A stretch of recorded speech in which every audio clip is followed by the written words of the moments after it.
It being 7 o'clock, I'll call the August 21st meeting of the Board of Selectmen to order. Please join me in the pledge. I pledge Allegiance to the flag of the United States of America and to the republic for which it stands, one nation, under God, indivisible, with liberty and justice for all.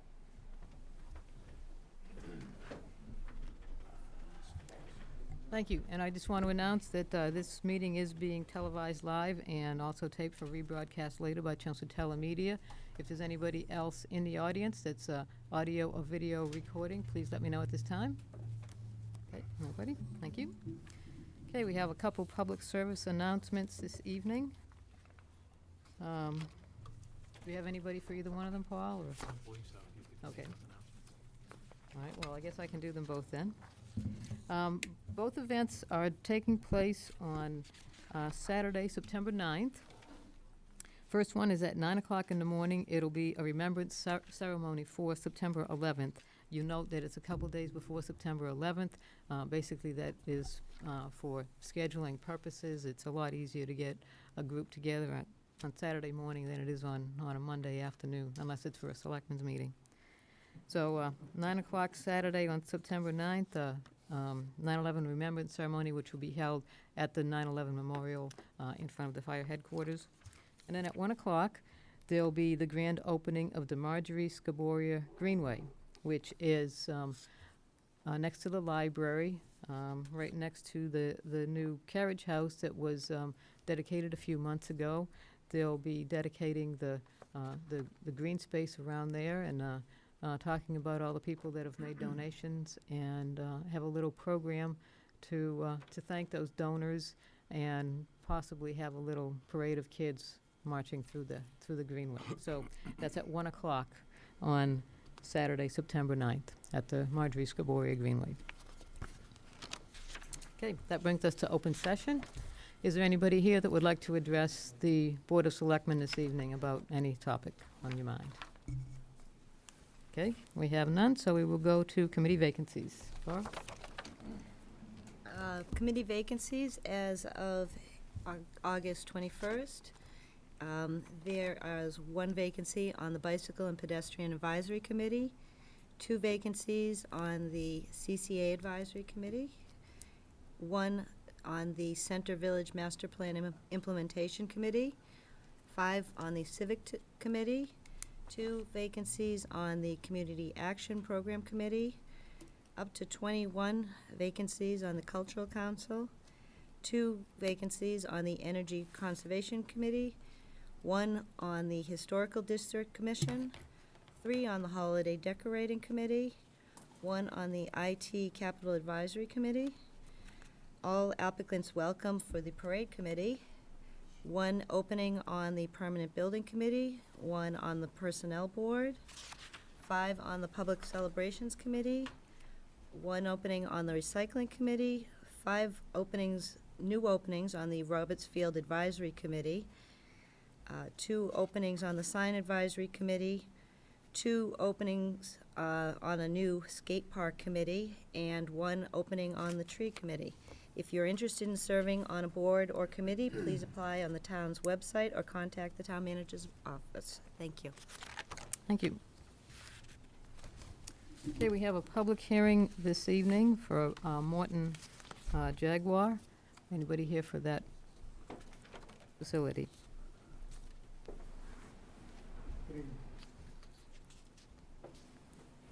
Okay, and if you could identify yourself and tell us a little bit about Yes. what it is Hi, you're... my name's Eric Wright.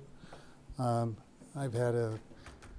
been working in the town of Chelmsford in the car business since I was 15, about 46 years.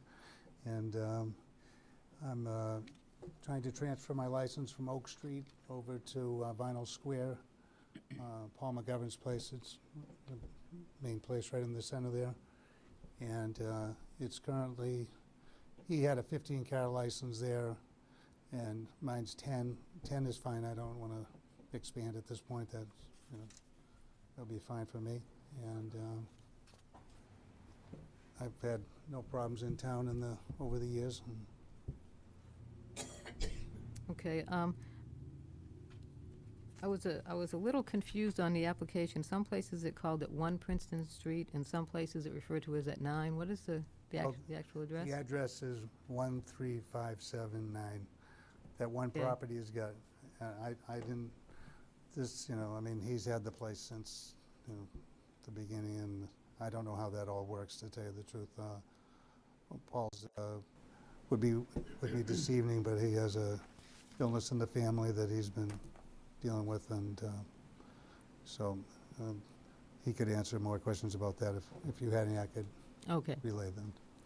Okay, so effectively, you're moving your operation from Oak Street to Right. Princeton Street, Yeah. and he is closing down his operation? Right. Okay. Yeah. Okay. Are there any questions from the board? Glenn? I'm just confused. Are there fees associated with the number of cars you have, or anything associated with that? Because it was 15, you're reducing it to 10. Why didn't you just keep it at 15? You know what, People come back all the time and ask more. I'm just curious. well, you know what, I work by myself, and it's hard enough for me to get 10 cars ready, find them, get them ready to sell, and put them out. I'm not a high-volume person, I like to deal with, I went from one end of the extreme to the other when I started. All we worked on was Jaguar and English cars, which are the most undependable. Now I just try to sell Hondas, Toyotas, Lexuses, things like that, and just trying to find enough good ones of those is enough So work for me. the name Jaguar is kind of misnomer. Well, it's just, originally the name of our place was called Jaguar Service. Then Jaguar, about 35 years ago, you couldn't have Jaguar in your first name anymore, so then it was Morton Jaguar. And then Brian Morton's he's in a nursing home over in Westford now, and when they put the license in my name, it just reads Eric Wright / Morton Jaguar now. But there probably won't be any Jaguars there. Sorry, Glenn. Okay, any other questions from the board? This is a public hearing. Did you have?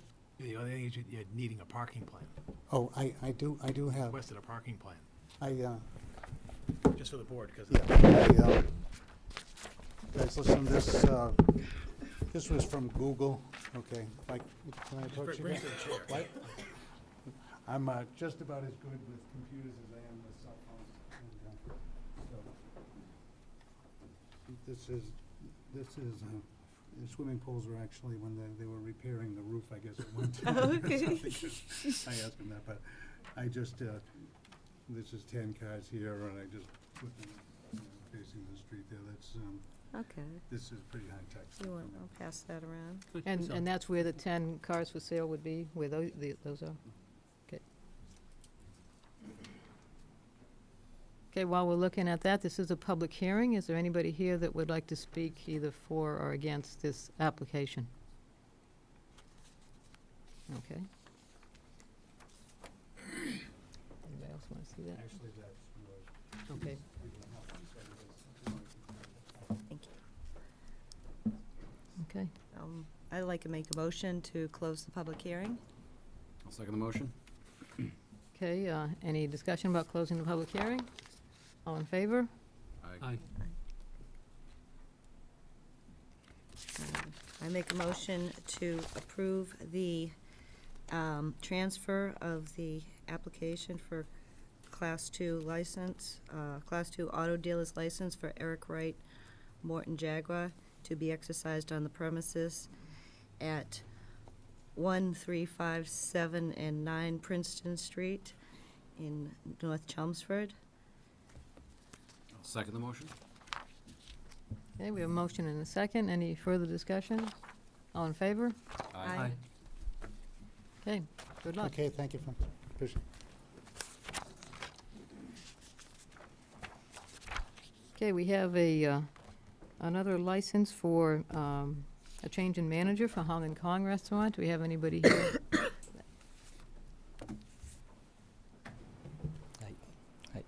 Good evening. My name is Vincent Dong. Everybody call me Vinny here. I've been in Chelmsford like 25 years, work in Hong Kong since Richard Ng family owned. I'm still work there now. And this is my assistant, Amy. Hi, Amy Redican. I also work at the Hong Kong. I was there for 20 years. I left for about 2-3 years, and I'm back again at the front. Okay, and this evening you're asking for a change in manager? Yes. You want to tell us a little bit, now, you're going to be the new manager, or you're the Yep. existing man? You're going to be the new Yeah, manager? manager. Okay, and who's the existing manager? Oh, okay, so you're just kind of swapping places or something like that? Right. Okay. And nothing else is going to change as far as the establishment, as far as your hours, or, No. No, everything else was That's the same. okay. Anybody have any questions for the applicant? Didn't this restaurant come before us recently for another change in management about 6 months ago? I think it was- Ownership. Okay, that was the change in, okay, Yes. thank you for that clarity. Nope, that's all. Okay, anything else? All right. We have a motion? I'll make a motion to approve the change of manager application for Peng Fa Development LLC, doing business as Hong Kong Restaurant and Lounge. What's the location? 32 Alpine Lane. Oops. 32 Alpine Lane. And at 32 Alpine Lane in Chelmsford. I'll Yes. second that motion. Okay, we have a motion and a second. Any other discussion, questions? All in favor? Aye. Okay. You're ready. Thank you very much. Thank you very much. Good luck. Thank you. Good luck. Okay, next up is a common victuals license for Godly Smoothies. Do we have anybody here from that establishment? Good evening. Good Hey. evening, guys. Could identify yourselves and tell us a little bit about what yeah, you're doing? absolutely. So my name is Lucky Popov. I'm here with my business partner and brother, Krasy Popov, and my partner, Ray Fu, along with, a few other friends who weren't able to join us, but I think this is sufficient. We're here to tell you about Golly Smoothies, which really started really as we were as childhood friends. We've been, in Chelmsford basically all our lives, in Chelmsford Village, actually. So shortly after, went to Chelmsford High, middle school together as well. And we all went to business schools. Me and Krasy went to Bentley University. Ray went to Miami University of Ohio, studying business mainly.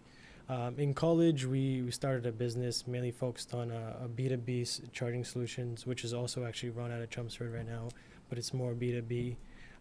That's been going on for 4 or 5 years. It's, we couldn't have asked for anything better, really. And, now we're trying to take our, intelligence, but also our drive for smoothies elsewhere. So, we're trying to focus on something more B2C in retail and, again, open up a smoothie shop that's, another passion of ours. Focusing mainly on, all natural with eventually moving into completely organic, and we'll see how that transition goes. And yeah, that's about it. Okay, does anybody have, did you want to, Questions? I think anybody just have any questions. yeah. questions for the applicant?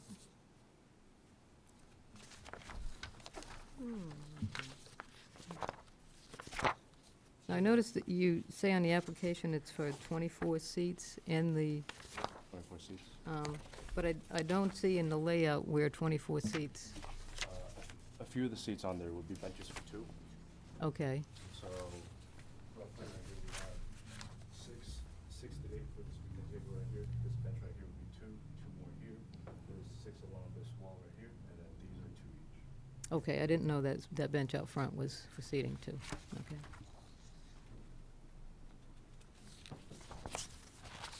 Okay, you have any other questions? No. What was in this location before you? It was the Subway. Oh, Subway, okay. Yep. All right, we have a motion? I'll make a motion to approve the common victular license for Godly Smoothies LLC to be exercised on the premises at 83 Parkhurst Road, number 15. I'll second the motion. Okay, we have a motion and a second. Any further discussion? All in favor? Aye. Okay, congratulations, good Thank you. luck. Thank you. Okay, our first report this evening is Linda Prescott on 101 Mill Road. Good evening. You've all, I hope, have had a chance to read the preservation restriction for 101 Mill. Last meeting, you asked us to, make changes and to track them. You've received that update. I believe it's gone through town council.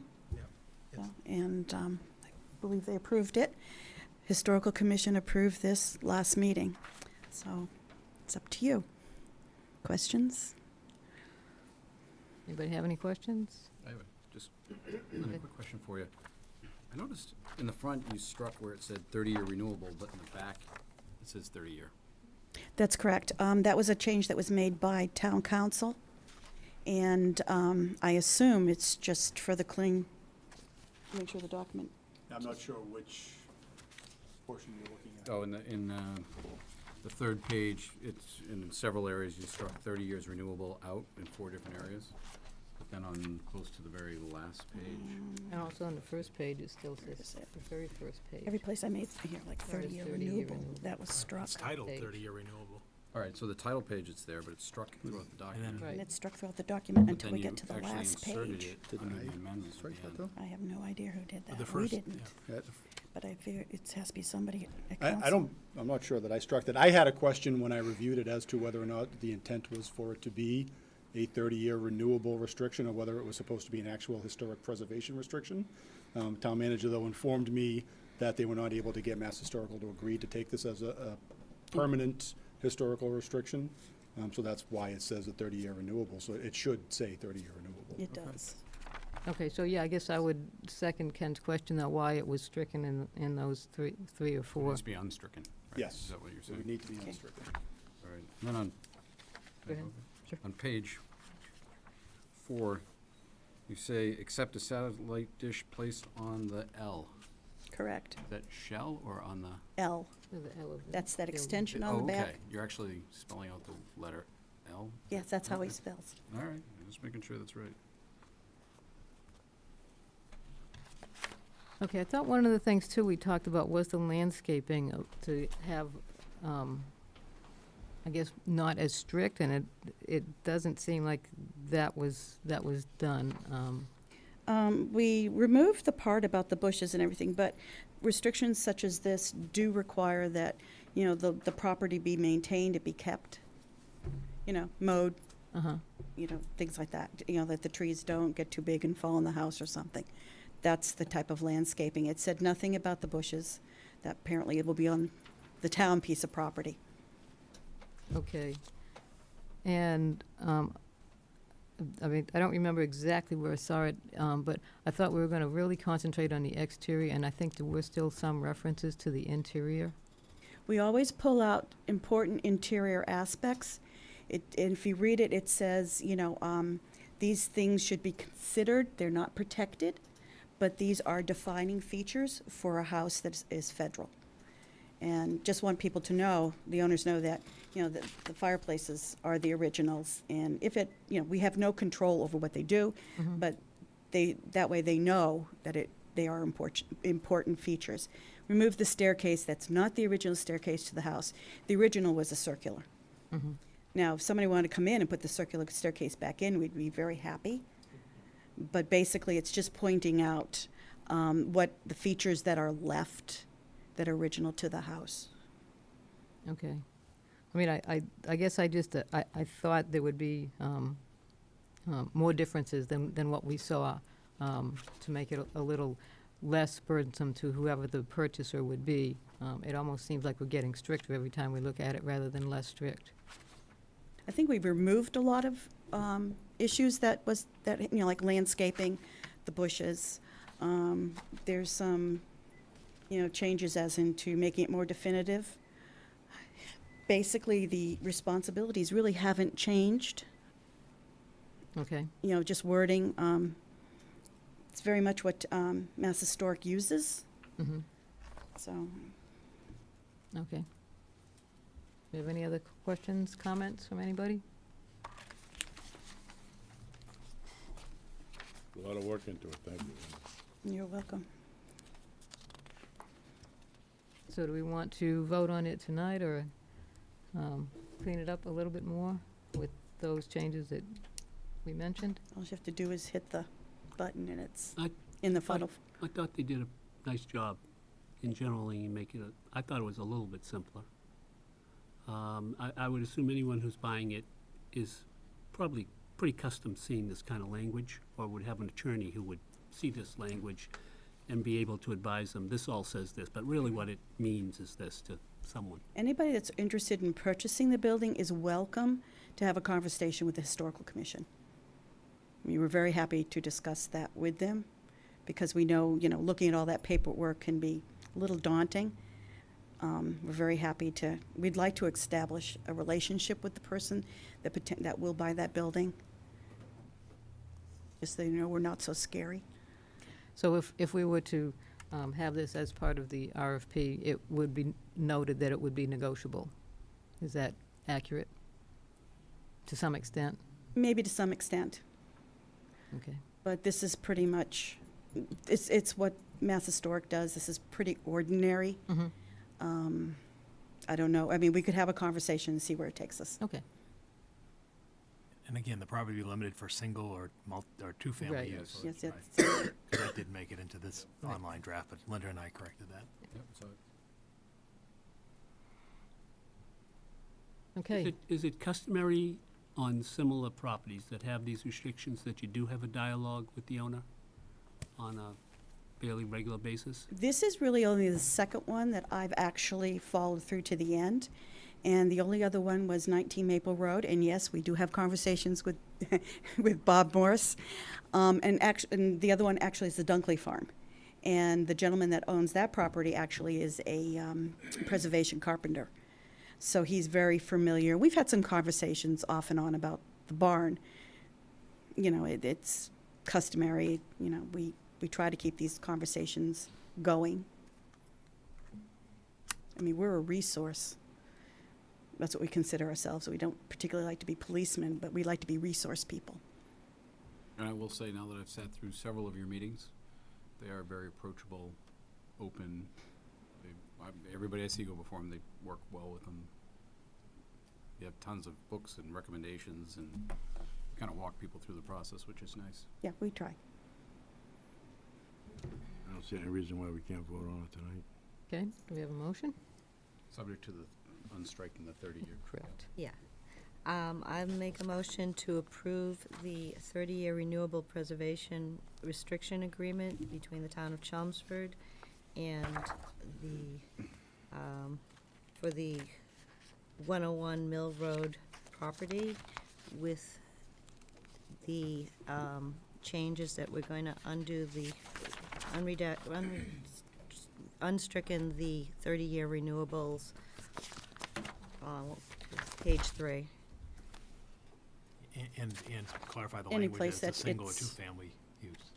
Well, I it's think it not. says it on page 5. Okay, was it to make it in there? Yeah, Yeah. it's in there. Okay, great.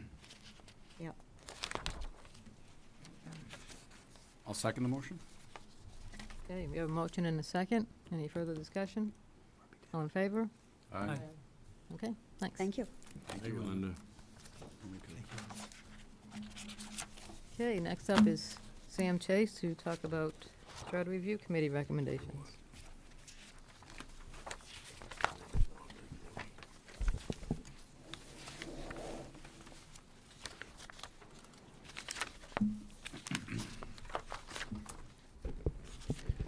Good evening, members of the board, Mr. Town Manager and Mr. Assistant Town Manager. For the record, I'm Sam Chase. I am representing the Charter Review Committee, and tonight we're going to be talking about changes that we will be recommending to you folks for Chelmsford's charter.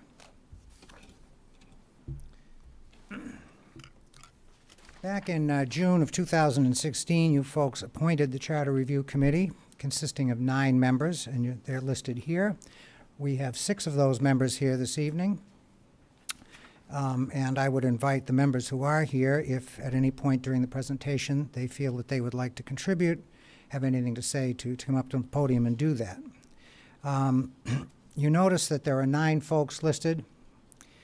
We started out commissioned as 9 people. We had a resignation. Lou Marino resigned in December of 2016. We were left with 8 members, and as I understand it, there were no candidates that applied for the open position, so the committee remained at 8 people.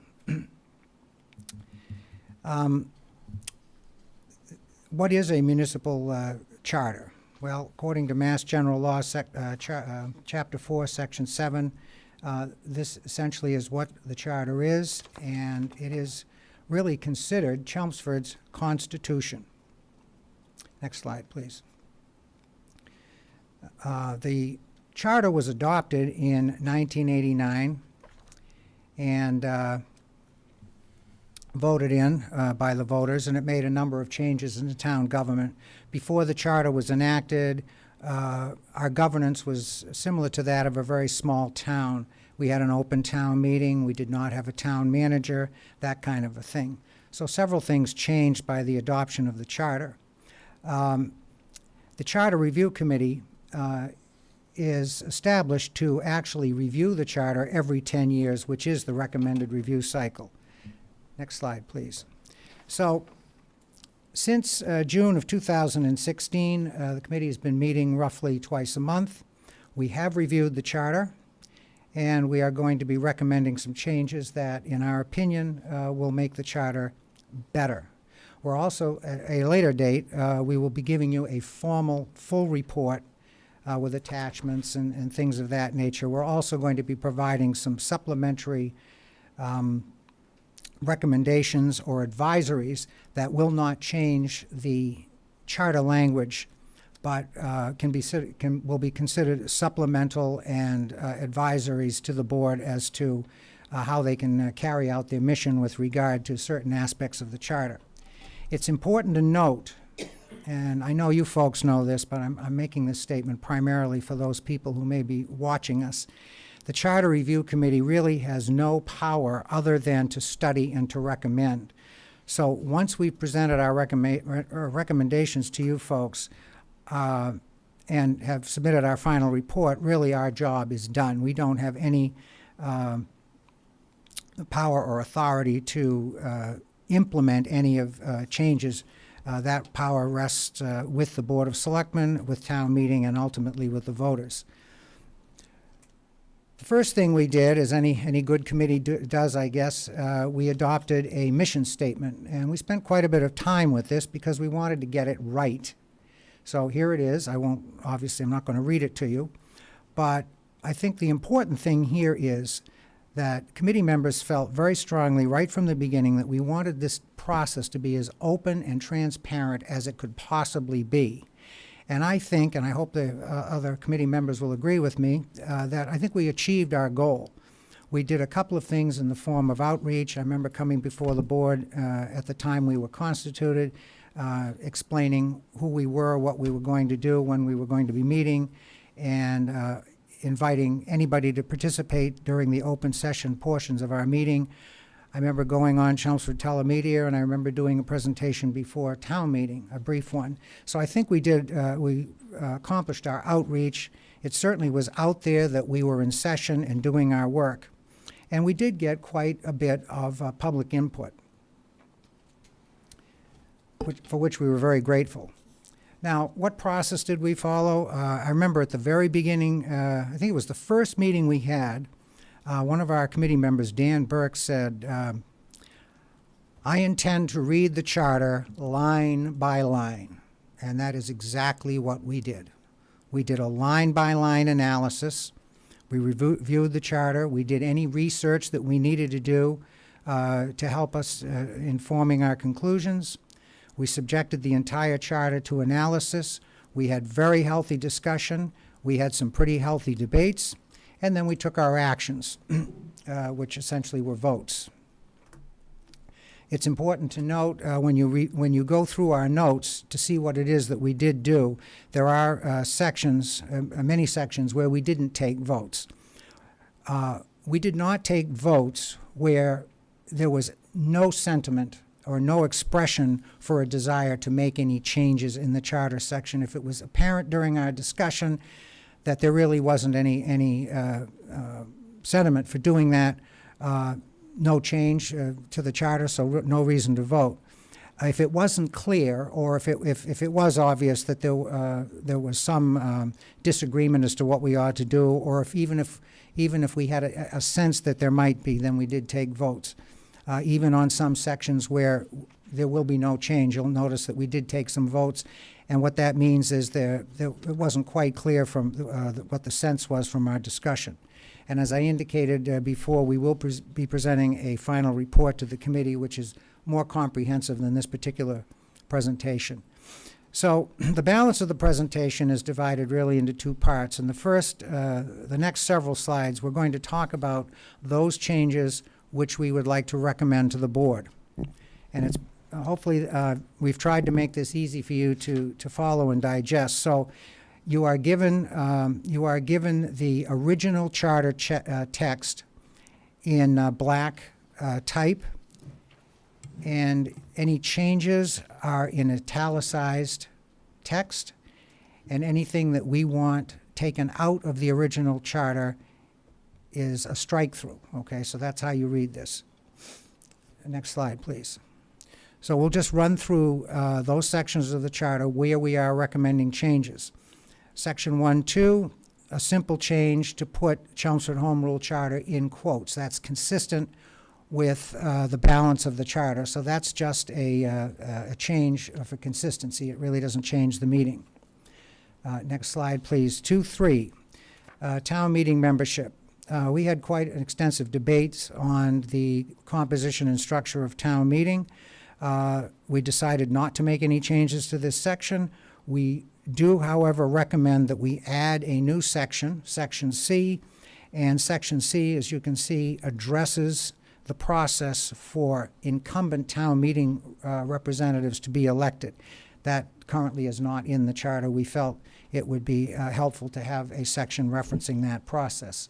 Section 2.5, again, these essentially are simple wording changes which in our opinion will make the charter read a little better. The flow is better, and maybe updating some of the terminology. Next slide, please. Section 2.5D, filling vacancies.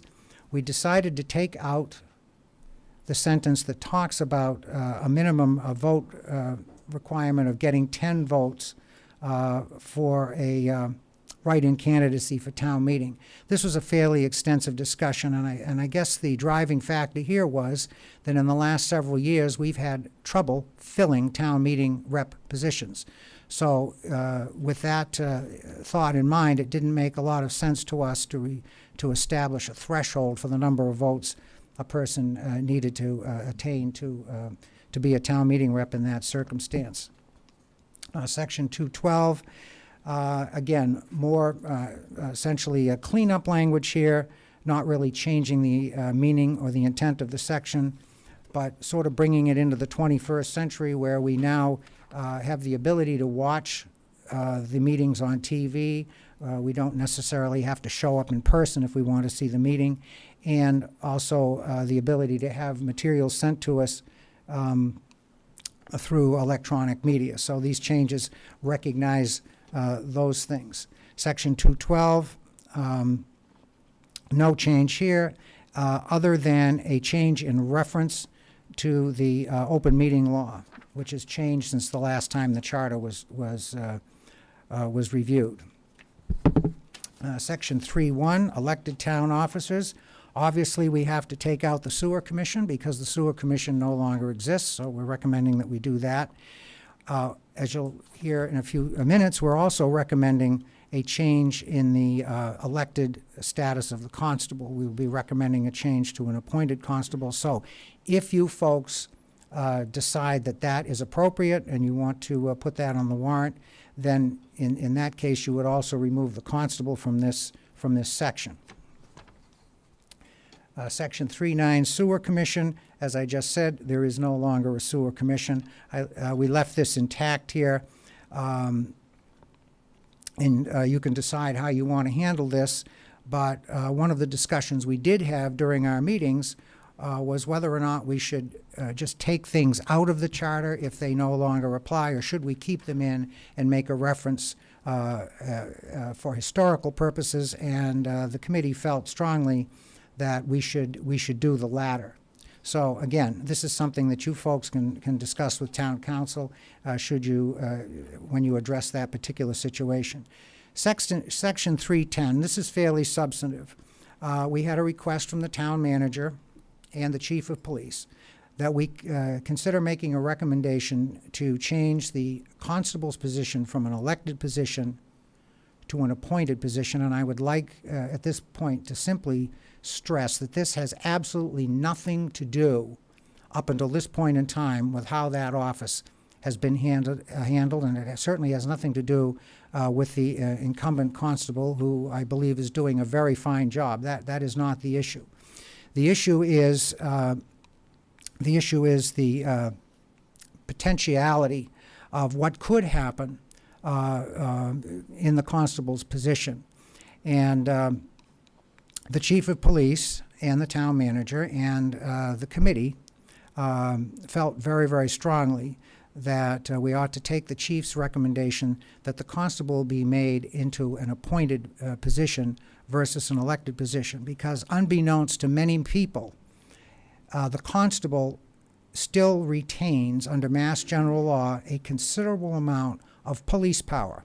A constable, under certain conditions, can make an arrest, they can detain people, they can put them in handcuffs, they can do all kinds of things. They can, in many cases, function and act as a police officer. And although that has not been our experience in Chelmsford, I think you've seen reports of that kind of activity occurring in other parts of the country, and even in some communities in Massachusetts. So it is felt that the constable really should come under the supervision of the chief of police, and that is the recommendation that we're making to you folks. Next section, 4.1. The section 4 relates primarily to the office of town manager, how that's constituted, scope of authority, powers, duties, and so on and so forth. So we first change that we would like to make, or recommend that you folks consider making, is that we add the language that you see on the slide here. The way it stands now, town manager resigns, the Board of Selectmen has to hire a new town manager. Charter requires that you appoint a screening committee. The end. It doesn't say who has to be on the screening committee. It can be 5 selectmen, it can be 10 citizens, it can be a third-party consultant, it can be anybody, okay?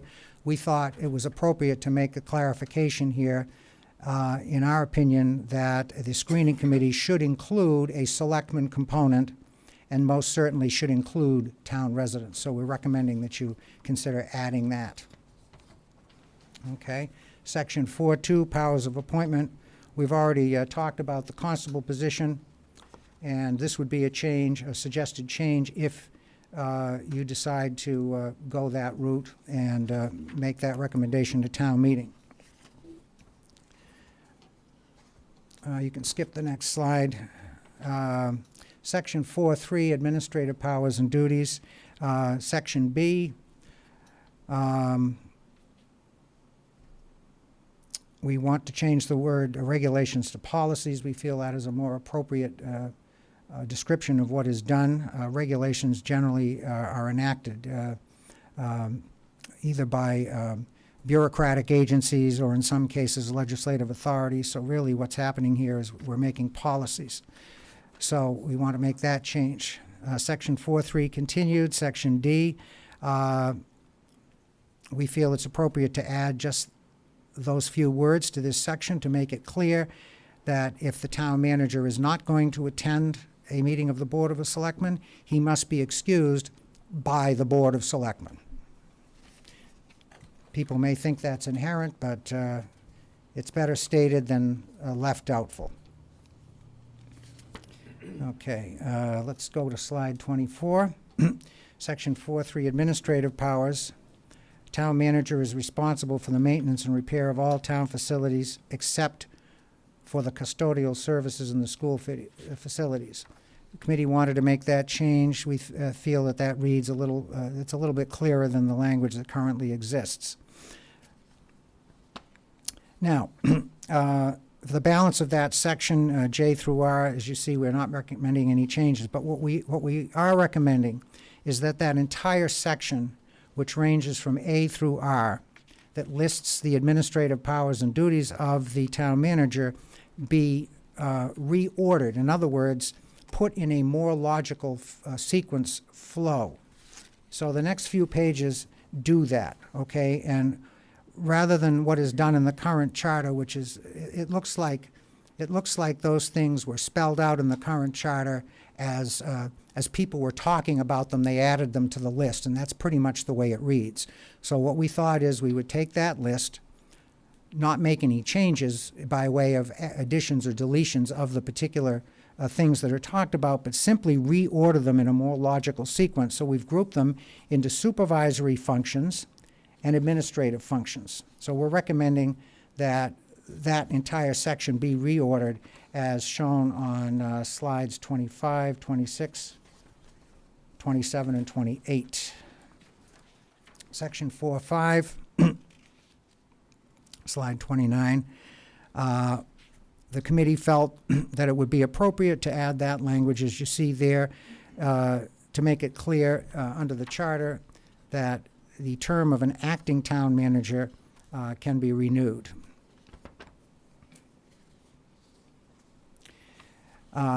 Next slide, section 4.6, no changes are recommended, but again, if you'll flip to slide 31, you can see what we're recommending is that sections 4.5 and 4.6 be reordered so that the order in the charter is temporary absence of town manager and then vacancy in office. That seems to be a more logical progression, so we're recommending that you do that. Section 5.2, Department of Public Works, again, the only change there is to add the sewer function under the scope of authority of Department of Public Works, and obviously to strike out the last sentence that talks about a sewer department. 6.1, budget policy. We had quite an extensive discussion about this particular section of the charter. We talked about what's done now, how often the boards meet, that kind of thing. The Charter Review Committee feels very strongly that the budget preparation process has to include a component of discussion between the Board of Selectmen and the school committee at a bare minimum, and ideally would have input, advisory type input from the Finance Committee. Now, we recognize that that's the current practice, okay? But we want to make sure that that is strengthened through the charter. So we're just adding those two words as you see on that slide. Section 6.3, Finance Committee. We had a request from one of the selectmen that we consider making a change in the way the Finance Committee is constituted by way of appointment and election. Currently, the Finance Committee consists of 7 members. They're appointed by the town moderator. And the suggestion was that we consider making a recommendation that we change the component to 3 elected members from the town's voters and 4 appointed members, and also put in the requirement that the chairman of the Finance Committee should be a person who is from the elected component. We heard public input on this issue from the town moderator and also the chairman of the Finance Committee. Both were opposed to that particular suggestion, and the committee had extensive debate as well. And the conclusion of the committee is that the conclusion of the committee is that the Finance Committee should remain an appointed body. The only action that we're recommending under this particular section at this time is that we make the wording change, as you see there, just to make it crystal clear that the budget that the Finance Committee will be presenting is the budget that the town manager produces. The way it reads now, it says the Finance Committee shall file a budget. Well, okay. And I think it certainly is implicit that that's the town manager's budget, but let's make it really clear that it's the town manager's budget. Section 6.7, we're not recommending any change to the charter language, but we are making a recommendation, and we'll put this in the form of an advisory when we issue our final report, that the Board of Selectmen make it a requirement that the auditor change periodically. Right now, that is not a requirement. You could have the same auditor for 20 years, I guess, in a row if you wanted to, but we feel that it would be beneficial to require some sort of a periodic change in auditor.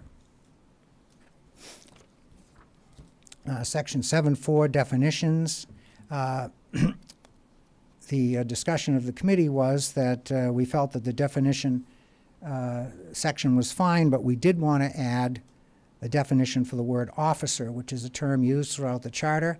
We took a straw poll among committee members, and everybody had a different definition of what the term officer meant. Well, so if we weren't sure, we felt that anybody else reading the charter probably wouldn't be sure either, so we asked town council to define the term officer for us. And essentially what you have here is the definition provided to us by town council, so we're recommending that you add that as well to the charter. Now, those are, in essence, the changes that we're making to the current charter language. And what I'd like to do now is just spend a minute or two talking about those sections where we're not making a recommendation for change, but these particular sections of the charter involved extensive review and discussion by the committee. They also were the subject of its extensive public input and, in some cases, news media coverage. So we feel that it is important to at least talk about those particular sections and give a flavor of what the discussion was and what the committee thinking was, because obviously there was considerable public interest in those sections. So we already talked a little bit about Section 2.1 town meeting composition. I'd say we spent several hours talking about the current structure of government in Chelmsford, which is essentially town government, strong town manager, elected representative town meeting. As you know, there are many other forms of government that the town could adopt if it so chose. And we had extensive discussion concerning whether or not the current form was still appropriate for the town and so forth.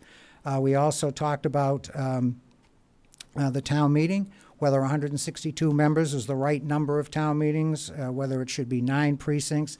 A lot of this is covered under state law. You don't have complete latitude in those things. There are some parameters, but there is room for change. After extensive discussion, we decided to keep things pretty much as they are relative to town meeting composition and the form of government. And I've listed the vote down there. You can see what it was. Section 211 warrant articles. We're making no recommendation for a change there, but we will be providing an advisory to you folks, letting you know that you folks have input, if you don't already know, in terms of how that warrant article can be ordered and sequenced. And we think you might want to consider that. So we'll be providing an advisory to you on that. Section 3.2, Board of Selectmen. This section talks about the Board of Selectmen's powers, authority, scope of authority, and so on and so forth. So under Section B, we had an extensive discussion again, concerning the form of government that we have here in Chelmsford and the differences between the authority and scope of town manager versus that of Board of Selectmen. And I would also, I'd like to say that we considered this very seriously because this was sort of a recurring theme throughout the entire time we met. I'm going to say at almost every single meeting, this particular subject came up in some fashion or another. So, and people have fairly strong feelings about this. Okay, we did have a request from a selectman that We include selectmen in union negotiations on observer status. And that actually is done in some towns. There are not many, but if there are a few. Our research indicated that that was the case. We feel, as a committee, that the Board of Selectmen certainly can be much more engaged in the operations of the town, not from the standpoint of directly managing town operations. Clearly, the charter places that responsibility with the town manager, but we feel that the board can generally be more engaged. And the way to do that is through increased and better communication. So we will be providing an advisory to the board in our final report to that effect and making some suggestions there. Section 3.4, this is the Finance Committee section that I've already talked about. I've already given you the overview on that. We voted, and again, this is a situation where, because a selectman had made the proposal, there was extensive discussion in public input, and there was some question initially among our members as to which way we should go. Even though the general sense was that we probably weren't going to change this, we thought that this was, we should take a vote on it, so we did. And the vote was unanimous that we leave that section alone. Section 3.8.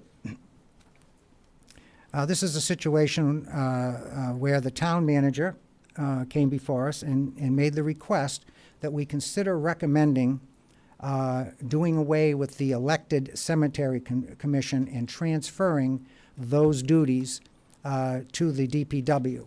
Now, this is very commonly done in towns, especially towns of our size, where the cemetery commission is not an elected component. It is simply an operating department within the Department of Public Works. So the town manager made that request. He also said if you folks aren't inclined to recommend that and you want to keep a semblance of the elected component, then you could do it that way too. You could say, all right, we should keep the cemetery commission as an elected component, but effectively the operational control would be moved under the DPW, with the cemetery commission acting more in a board of directors sort of capacity. So those were the two alternatives that the town manager presented us. We talked about this fairly extensively. We also had extensive input from the cemetery commission, and it was clear to us that right now, with the current structure that we have in place and with the officials that we have in place, the town manager and the cemetery people, that the degree of cooperation currently between the cemetery commission and the town is very, very good. The cemetery people routinely will provide their personnel to the town to assist in emergencies and snow removal and things like that on request and when they're available to do that kind of work. And generally the cooperation is top-notch. So as a result of that and extensive looking at other towns to see how they did this and what the results were, the committee felt essentially, you know what, if it ain't broke, let's not fix it. Okay. The overriding concern here was, although currently we have excellent relationship and communication between the cemetery commission operations and the town, that may not always be the case. In the future, we may have, at some point, Mr. Cohen will leave when he retires, and we may get a different town manager who looks at this a little bit differently in terms of the cooperation aspect and so on and so forth. We don't want to put the town in a position where we lose the direct elected control over our cemetery operations. We have beautifully maintained cemeteries in this town. They're top-notch. And the fear of the Charter Review Committee is that if we adopt, or if we recommend that we adopt the town manager's recommendation, the potential exists that the cemetery operations could be shortchanged in the amount of money that would be allocated to their operation. I can't, for the life of me, see that happening with your current situation and the current people you have. it isn't going to happen. But that's not to say it couldn't happen 20 years from now. So we're recommending that we not change that. We leave that the way it is. Section 4.7, which talks about the hiring and firing of the town manager. This, as could be expected, received a great deal of attention from the public. We had extensive public input on this. We had extensive media coverage on this. Four of you folks came before us, and you asked us to consider making a change, to recommend a change, to change the charter to allow for a 3 out of 5 vote simple majority to hire the town manager, and also a 3 out of 5 simple majority to terminate the town manager. That was the request. And the 4 members that came before us made very logical, reasoned arguments as to why you wanted this change made. We also had extensive public input from folks in the community who did not agree with those particular changes. The committee discussed this at length. The committee also conducted extensive research just to get a flavor for how other towns handle this particular provision of their charters. We looked at 60 towns. We looked at 60 town charters. We looked at all of the towns around us, the contiguous ones, and then the abutters to the contiguous ones. Some of those towns are not charter towns, but still they have written procedures in place that address these sorts of issues. And we found that the majority of the towns do support a simple majority for removal, but a significant number don't. It's about 38% that require the supermajority for removal. Many towns also require a supermajority for hiring, and believe it or not, a few towns actually require a supermajority to start the suspension process, which kind of surprised some of us. The prevailing view of the committee on this particular issue is that to make that kind of a change would overly politicize the process and would negatively affect the stability of continuing operations in the town manager's office. So, and you can see what the vote was down at the bottom. So we voted to make no changes to this particular section.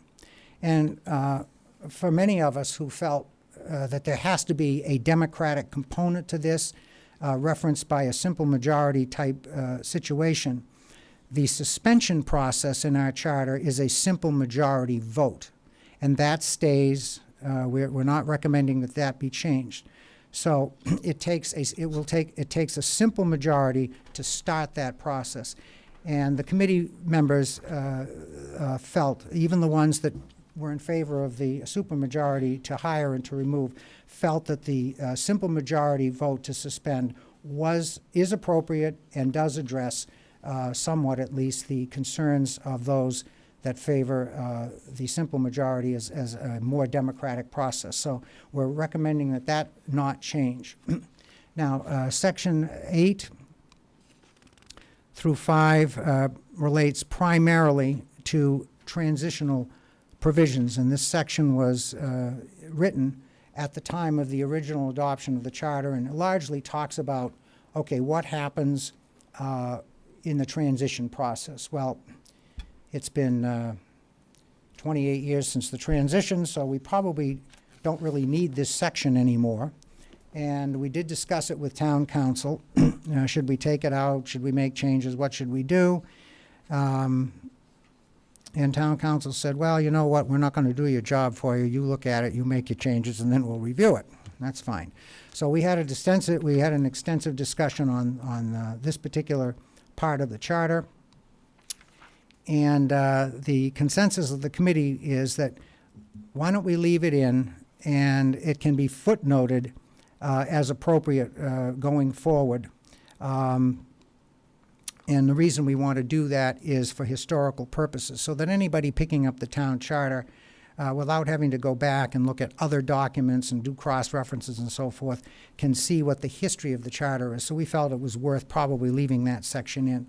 So essentially, that is, I've described to you, hopefully in clear form, the work of the committee. And as I said earlier, we do intend to provide you with a more formal and comprehensive report, and hopefully that will be done before our commission expires, which I believe is December. So, having said all that, entertain any questions, any members of the committee that would like to say anything. You can come up and feel free to add your 2 cents if that's what you want to do. Sam, I just have a couple notes.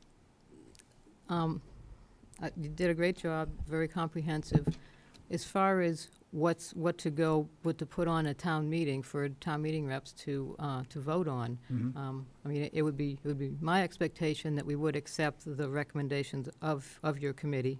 We haven't taken a vote on it, obviously, but would you group some of these? I think, you know, I would look for your committee to kind of do that part of the job as far as grouping them, or maybe with town council on Well, how they okay, should let be. me, if I can ask Mike McCall, who is also vice chair of our committee, to respond to that. Mike? Madam Chairman, what my intent was, I've been working with our new town council, Paul Haverty, on some of the marijuana articles, and my intent is to give him a draft of what I've been working on. I've discussed it with the manager. What I envision would be 1 or 2 articles referring to the substantive changes, primarily the constable, and maybe one of the ones with regard to vacancies on the town meeting reps, that those would be changes that would go to the ballot. And then we would have a comprehensive compilation of all the housekeeping issues as one article that would then go to the legislature for special legislation, because to put that many pieces together on the warrant, let alone on the ballot, would probably be confusing as well as costly to print a ballot with all those changes. So there's 2 ways that you can effectuate the charter change. One is to have the warrant article voted on and then go on the ballot for the citizenry, and the other is to go through the legislature for the special act. So my thought was the obvious substantive changes go to the ballot and the others go through the legislature, and that would be primarily the housekeeping issues. Okay, That answer your question? it does, yeah. Okay, thank you. That makes sense. Okay. Anybody else have questions? Yes, sir.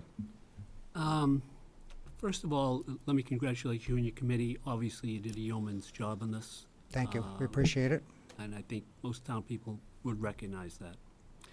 I just have really only one question, and it's a part of it is reiterating some words that you mentioned yourself, and that is seemed to be one of your guiding tenets going through this process was, if it isn't broken, why fix it?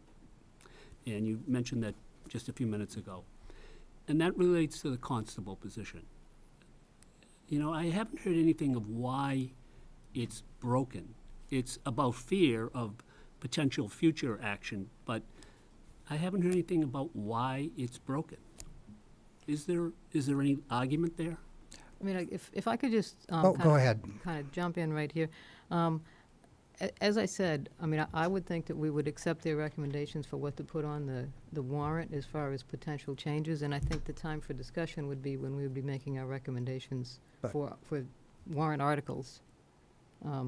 I mean, I understand your question, and I think I would be happy to answer Selectman Diggs' question, Madam Chair, if well, I think you're kind of getting into deliberation, and we didn't post this as a meeting for your committee. I understand. So, you did kind of go through it as you were going through your PowerPoint presentation.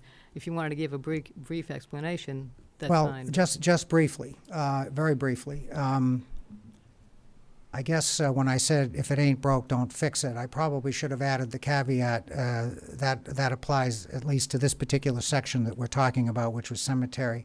I quite agree with you, and I think I said it during my presentation.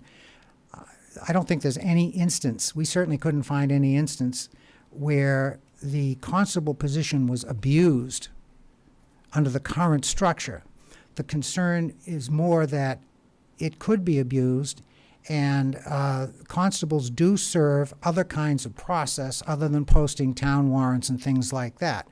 They serve court notices and summonses, and in some cases, that type of service can involve a significant degree of danger or potential of a threat.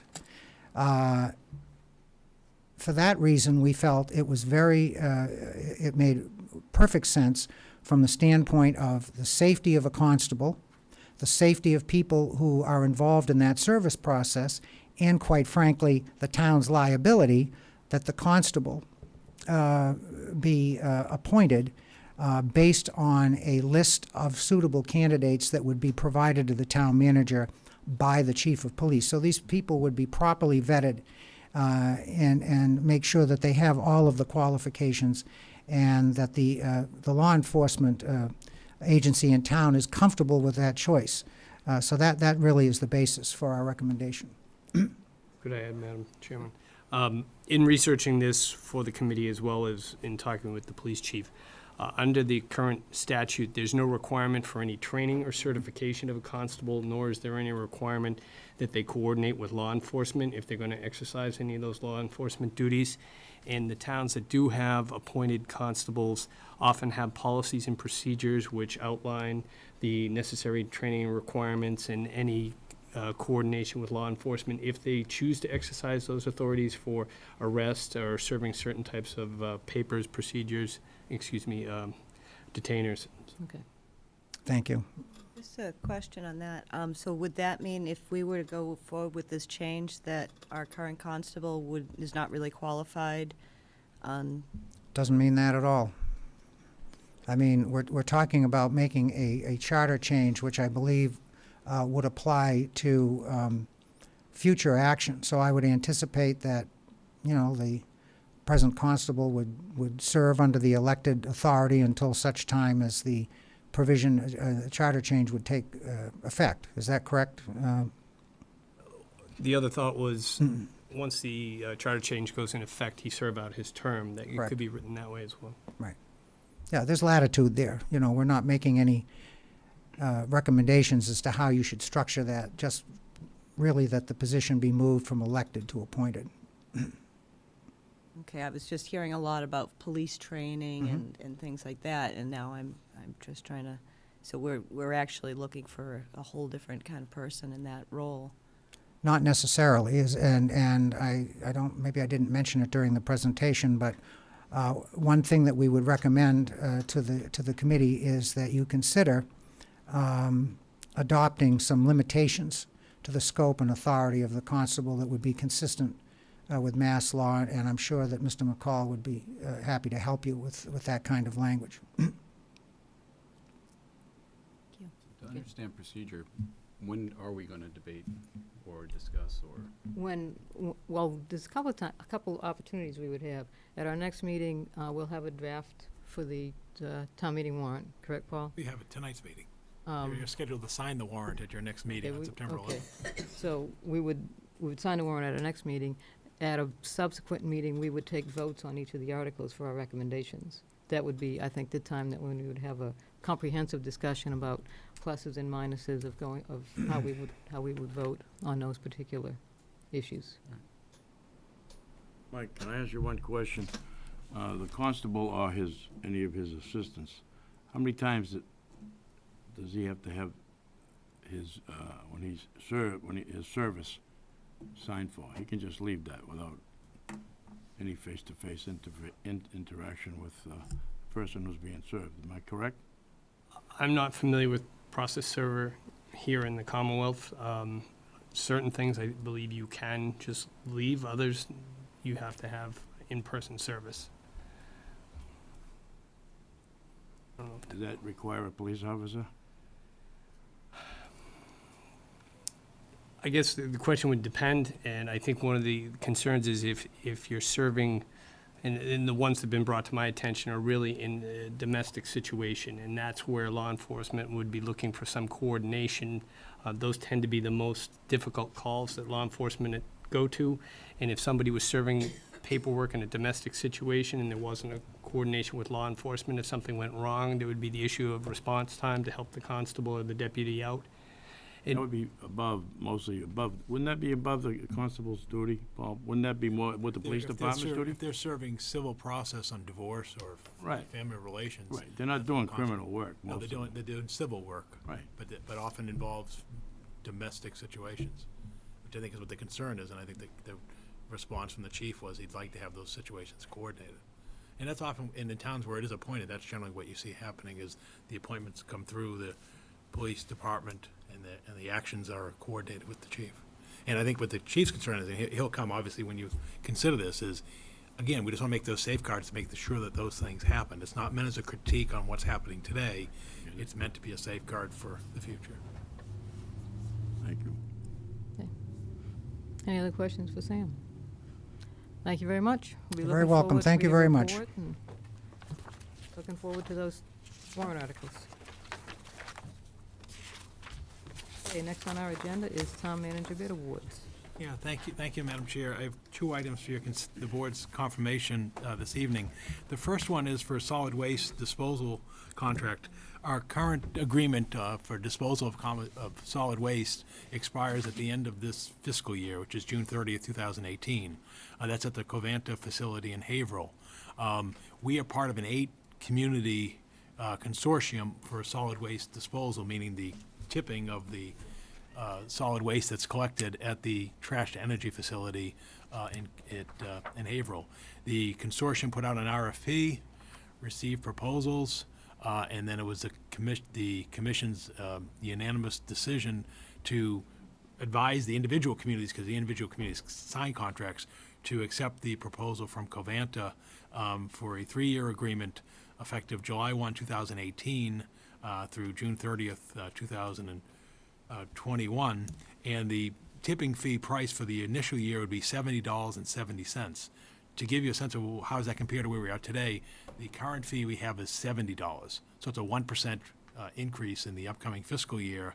And as you can see in the language, the outer 2 years would be adjusted by CPI. So I request this confirmation from the board to award this contract. Where we would go from here is, once we now have the place where our trash will be disposed of, we would then move towards the solid waste and recycling collection, basically picking it up at curbside and bringing it to recycling facilities and the trash to energy facility. Like I said, we did obviously as a group examine other contracts for solid waste disposal in the current market. As you may be aware, in the Commonwealth thus far in years, and there's no horizon for the permitting of additional landfills, or there certainly hasn't been any proposals to invest the amount of funds for additional solid waste facilities.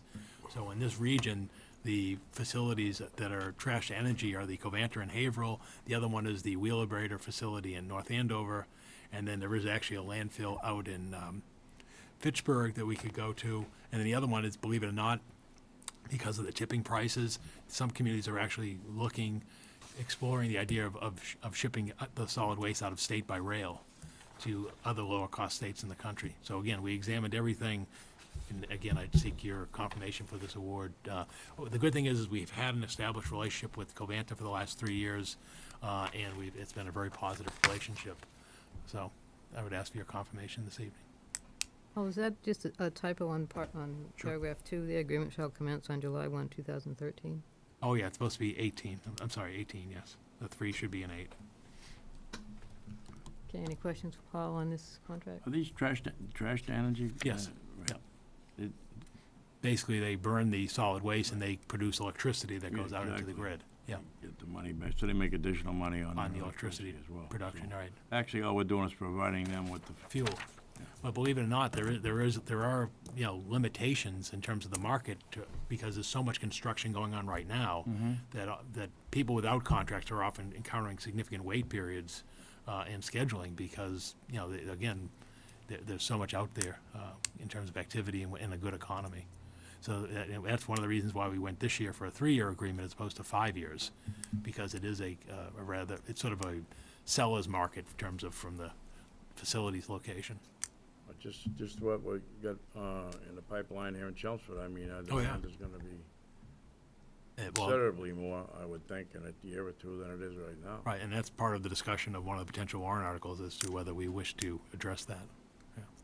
would it make sense at all to do our own trash to energy plant eventually? Oh, God. And I know it's a major, It's a major investment, I know major it is. capital investment, plus a major environmental challenge to manage such facilities. And that's why, again, I haven't seen one in, I think the last one that was constructed goes back to the late 70s, early 80s, with, you know, in terms of the they've changed. I facilities. mean, you know, the technology and everything has changed tremendously. Right. It's probably much smaller. Yeah. Maybe burn at a much higher Right. intensity, you know, I don't know. Yeah. I just- Right, it does burn higher now because you're sorting out the other materials. So what's often left is the very aggressive inflammable materials in terms of waste. Glenn, you had a question? Yeah, is there any cap on how much? Yes. The cap is actually 3.75% in the outer 2 years. And so that would be, and why I didn't mention it specifically is we have not seen inflation thus far cap exceed 2% in any year, but that we did get a hard cap of 3.75%, and that will be in the final document. You didn't mean cap on how much solid waste we can. No, they can't because of the incentives to encourage recycling. Years ago, you used to have to guarantee a minimum tonnage, and then you'd have a cap on the other side in terms of maximum tonnage. But because of the changes in the economy as well as the incentives to recycling, you cannot put a floor or a ceiling on solid waste disposal. All right, we have a motion? I'll make a motion to approve, or, Yeah, no, proof, yeah. the second amendment to service agreement for Covanta Haverhill Associates LLC, beginning July 1st, 2018 through, for 3 years, ending in June 30th, 2021, with a tipping fee of $70.70. I'll second the motion. Okay, we have a motion and a second. Any discussion? All in favor? Aye. Thank you. Thank you, Madam Chair. The second and final bid award I'm seeking confirmation for is for the renovations of the bathrooms at the Byham School. Bids were opened on August 10th for this renovation work. There were 3 bids submitted as general contractor, which followed the opening of plumber sub-bids, where there were 4 plumber sub-bids. So the confirmation to accept the lowest qualified bid, which was the lowest of the 3 bids submitted, for Classic Coast at a bid price of $294,000. And as you can see, we have some direct reference experience with this company, and it does fall within the budget for this project. Okay, any questions on this bid? Sure. Is this supposed to be done before school starts? No. This will not be done during school starts. It will be very similar to the work that took place in the high school last year. They perform the work after school lets out in the evening, late afternoon, and also during the vacation periods. So this work will take several months, but it will not be done while children are in school. So is it done as second shift? Yes, kind of work? second shift and vacation periods, holiday break, February, April, and so forth. It's It would be very similar to what impressive. we've done now. I mean, Be we've done impressive if they could have it done. Parker, high school, McCarthy, and now we're going into the elementary schools. So when would it theoretically be finished by? I would think you're probably seeing this as late winter, early spring. It's not as extensive as the high school. I mean, the high school was a huge undertaking. But this work, in discussing with Gary, is probably a late winter, early spring, depending upon, again, how aggressive they want to do it, because obviously you've got to keep so many bathrooms available for use during the renovation period. It's really a question of how aggressive they want to be in terms of second shift, other periods. Are we paying more because it's being done on second shift? No, that's the requirement. It's a prevailing wage job. Okay, we have a motion? I'll make a motion to accept the bid award for the Byham School bathroom renovation to Classic Coast for the amount of $294,000. I'll second that motion. Okay, motion and a second. Any further discussion? All in favor? Aye. Okay, we have some reports. Yeah, thank you, Madam Chair. The first one, it sort of just followed from a comment a little earlier. Looking at our schedule, you have in your packet, and what I'll go over with you this evening is the draft. First is a draft of the fall annual town meeting warrant.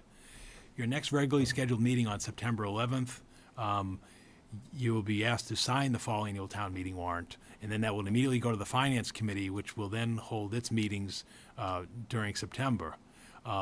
Following, your next meeting would be the 25th of September, 2 weeks later, at which time the board would be scheduled to make its recommendations on the fall annual town meeting warrant, because 3 weeks later, following the Columbus Day Monday, is the start of the first session of fall annual town meeting. So, it's coming up pretty quick. We're less than 2 months away. What we have here is a list of 25 or so articles, some of which may get withdrawn, but I've sort of given you the exhaustive list of what we see coming, and I'll just sort of walk you through them. You have the text in front of you. We also can pull the text up on the screen. The initial articles are customary at fall annual town meeting. The first one is committee reports.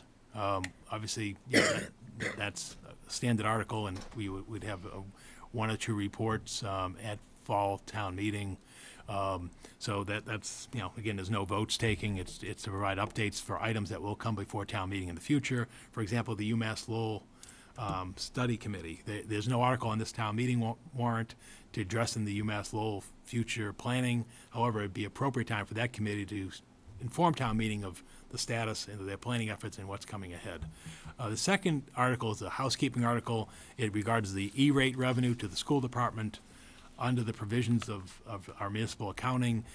The E-rate revenue that was received in the prior fiscal year that ended on June 30th, a couple months ago, gets appropriated to the school department because it's a restricted fund for use of technology and telecommunications services. So that's that article. The third one is a placeholder. And unfortunately, I think it's a placeholder that may not see action at fall town meeting. This would be to fund any agreements for collective bargaining between the town and its collective bargaining units. As we sit here this evening, there are still 3 unresolved collective bargaining agreements, all with public safety, one with the firefighters. The firefighters arbitration hearing is scheduled for the second week in October. So I don't foresee that taking place. In fact, it will not take place by the first session of town meeting. And the 2 police units for the superiors and patrol officers have not even been scheduled for arbitration.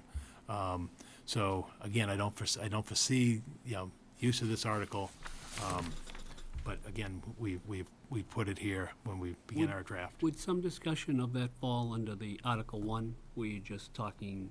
We generally have not done that. We generally would discuss it under the financial budget adjustment article. In other words, as we look to close out any adjustments to the fiscal year, we would remind the voters that, look, we're in the second year of unresolved agreements with our public safety unions, which means that we've got a reserve budget capacity to fund those agreements when they are reached, recognizing that there's likely to be a significant retroactive adjustment in that process. So yes, we would take it up at some point in town meeting, most likely in the budget discussion. I could do it at the other place, but it'd be a very brief. Again, where it's a arbitration situation that's right now is not being discussed publicly. There wouldn't be much substance to provide in terms of why are we at that location.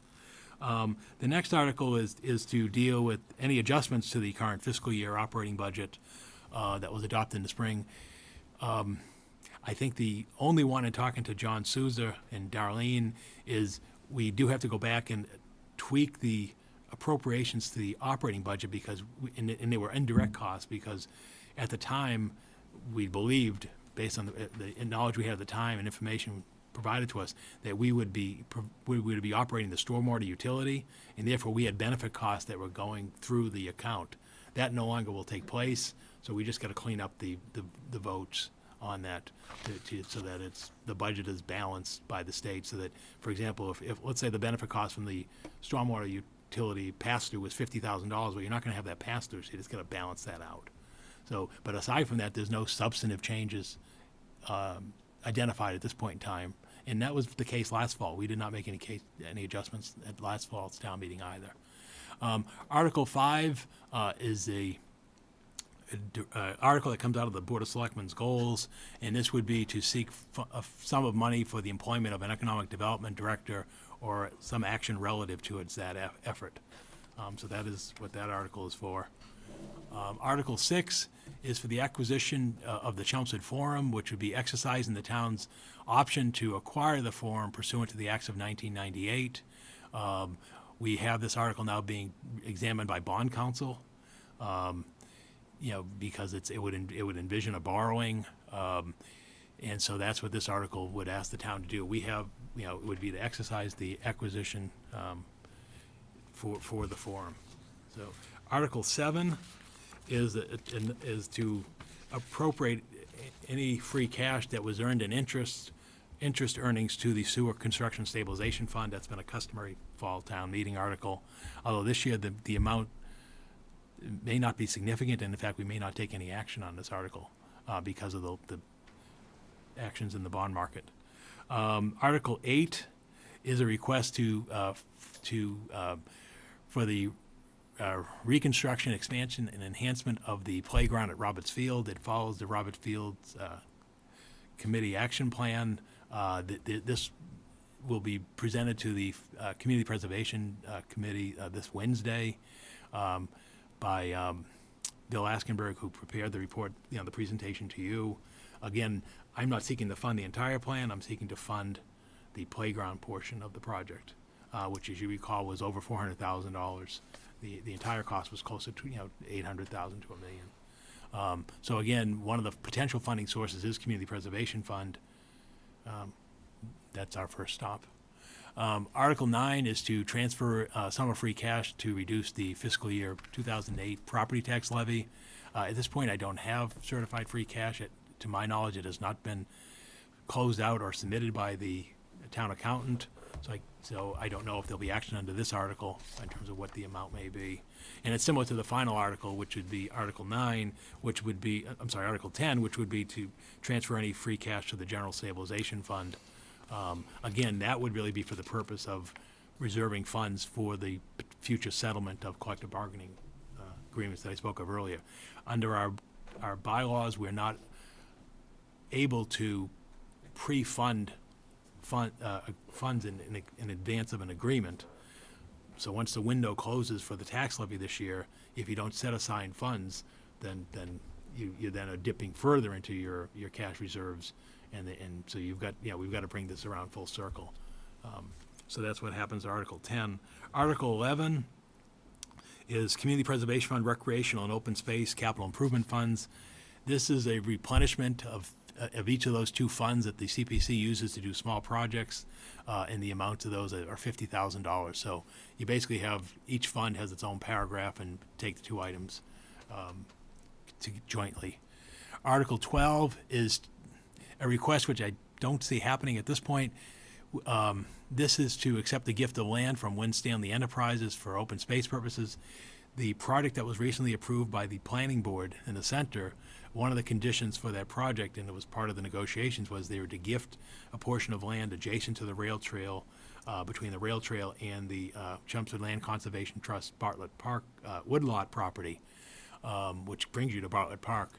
As of this date, I've been speaking to the project representative. There's not been a closing on that property, and therefore, without a closing, there isn't a conveyance.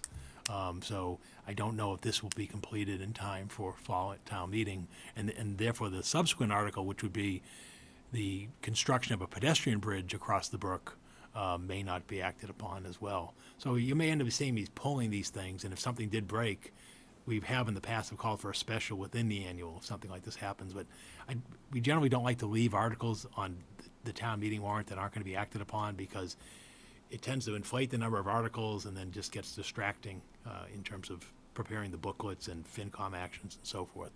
So again, you may see these items not on the final version in 3 weeks. The next article is for request from the Center Village Master Plan Committee, which I believe is meeting this Wednesday, and this would be the funding for the purchase and installation of wayfinding signage in the town center. You may recall at a previous town meeting, there was design money for the wayfinding signage in the center. They've completed that work, and I believe the next stage would be to come make a request to install that signage in the center of the community. Article 15 is a request from the Cemetery Commission, and this is again to transfer money from the sale of graves and lots to the Cemetery Improvement Project. Oh, did you skip one? I'm sorry, did I? 13? I'm sorry, 13. Oh, pedestrian, I did talk about the pedestrian bridge. Yeah, I talked about the Okay. fact that we likely may not act upon that Okay, I thought because- that was the Winstanley one you were talking about. No, Okay. 12 was when Stanley is the Yes, gift I- of the land, and then once we get the land, Guess I missed the you, planning was to moving on construct the 13. bridge. Okay. But we're not gonna fund the bridge construction if we don't have the land. So in Article 15, again, was the cemetery to take the money from the sale of lots to fund the continued expansion of the cemetery off of Billerica Road.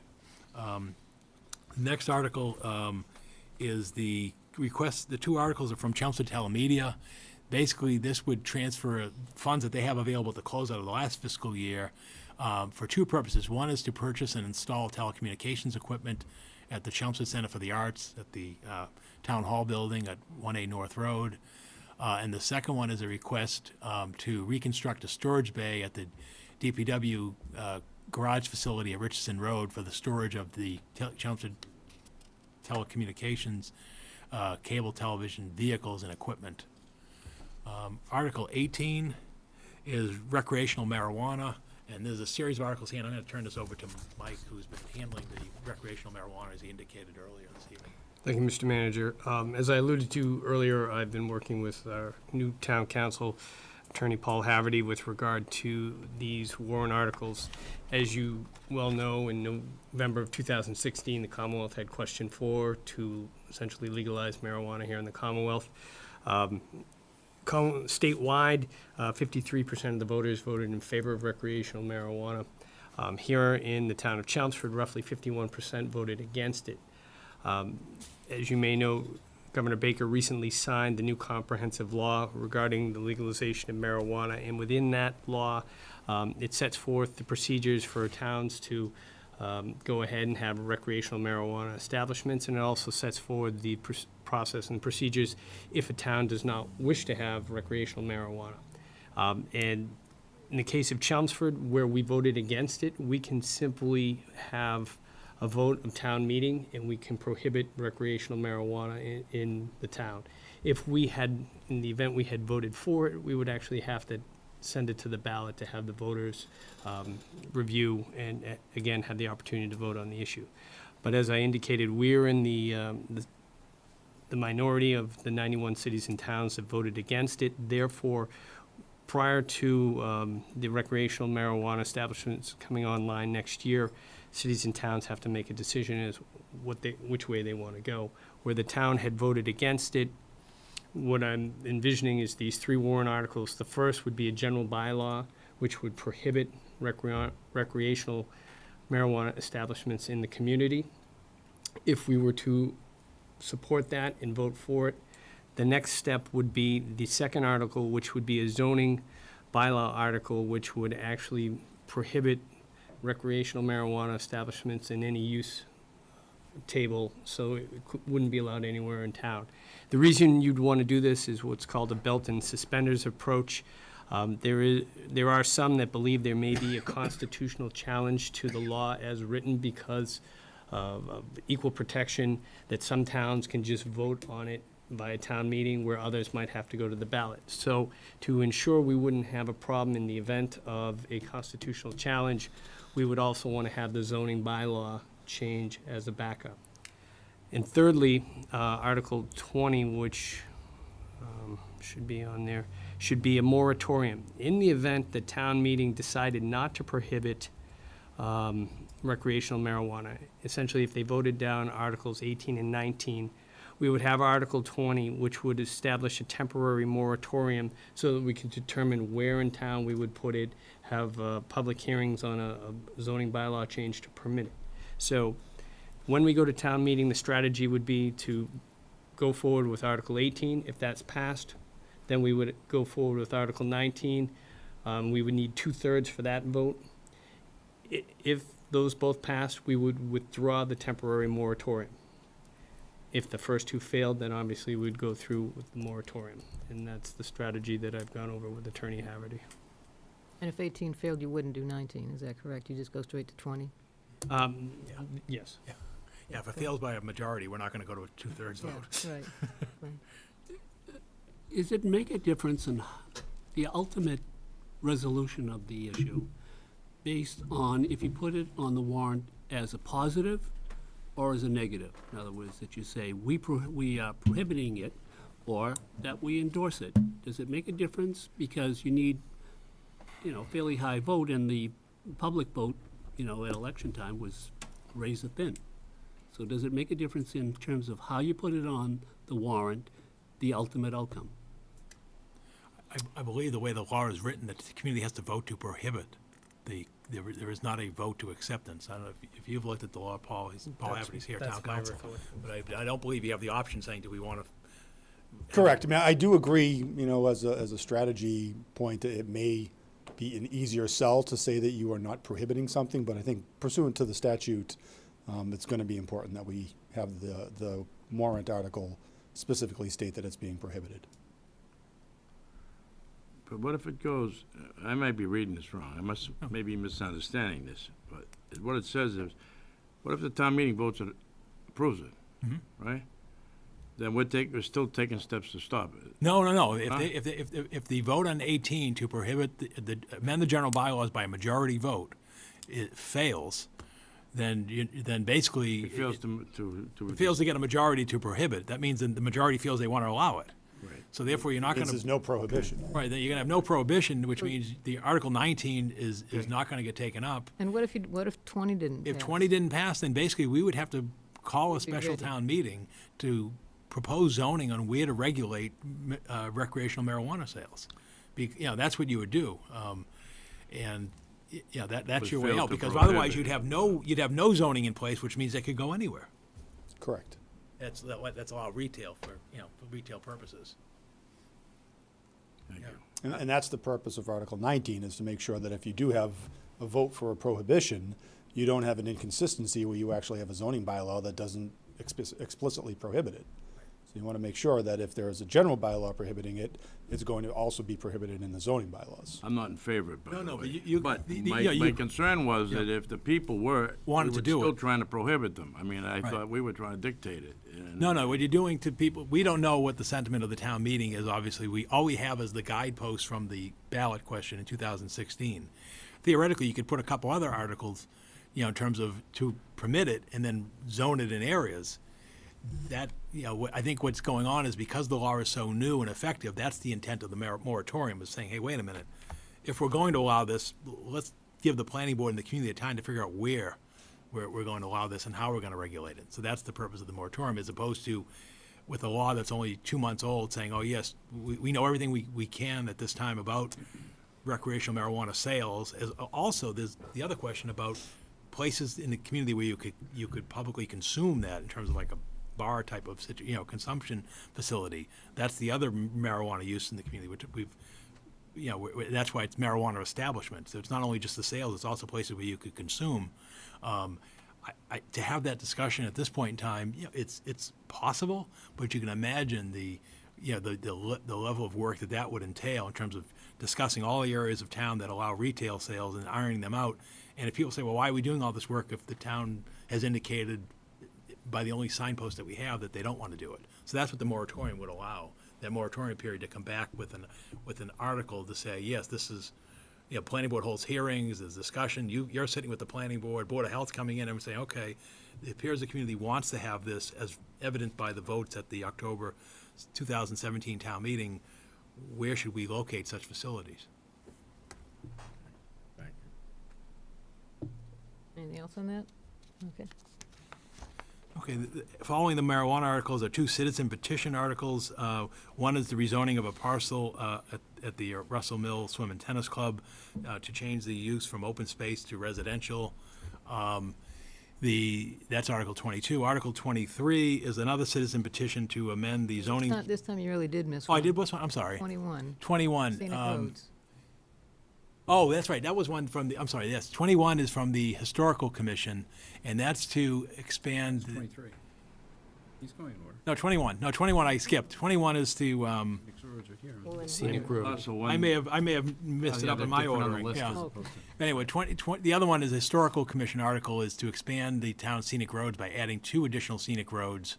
One from Main Street from Lovett Lane to the Westford Town Line, and the other on School Street from Graniteville Road to Main Street as scenic roads. And then you also have 2 citizen petition articles, again, one for the change of zoning at the Russell Mills Swim and Tennis Club parcel, to open space to residential, RC, general residence. And then the other one is an amendment to the zoning bylaw regarding the amount of land area required for livestock animals, in terms of, in this case, addressing the idea of a companion animal. So those are two citizen petition articles. Beyond that, you have one that I think will get tied up because a plan has been submitted. This goes back to 101 Mill Road. Earlier this evening, we reviewed the historic preservation restriction to sell the house and the lot in the front. We now are going to take the land that's left in the back and transfer it to the Conservation Commission for conservation purposes. So the plan that was submitted by Scott Ludwig, a Public Works employee, has been filed with the planning board. The planning board will hold an A&R hearing on it. That'll get recorded, and then we'll take that land and put it into conservation protection along with its adjoining properties. So again, we believe it's more of a housekeeping article, but it does have to take place in order to put it into conservation status. And then Article 25 is one that we touched upon earlier, and it's one that I bring forward, so I'll take the responsibility for it. And this has to do with whether the town wishes to amend its solid waste bylaw to provide that the town will not provide solid waste collection services to non-governmental multifamily rental complexes, meaning multifamily, meaning 4 or more units. To my knowledge, the town of Chelmsford is the only community in the Commonwealth that provides solid waste collection, recycling collection to such complexes. It's not unusual to provide it to townhouses and owner occupied, but these are commercial properties, in my opinion. And why it matters now and why it's coming up now is this has not been a large portion of the town's housing stock up until the times right now. As the board may be aware, we have over 400 units of rental housing in multi-family complexes being brought for consideration before the Board of Appeals and the Planning Board. In speaking to Nick Parley, our solid waste and recycling coordinator, he has informed me that his best estimate is that if these projects were approved, that the collection costs could be between $100,000 and $200,000 per year for the servicing of these facilities because of the size of the units and the amount of solid waste that's collected. Because we'd have to add another truck to our route, and then as we noted earlier, the tipping cost at $70 per ton. So what's being suggested is to amend our bylaw to exclude, such units. And yes, to be fair and to full disclosure, we do have some of those. The most notable one is Kensington. Right now is such a complex.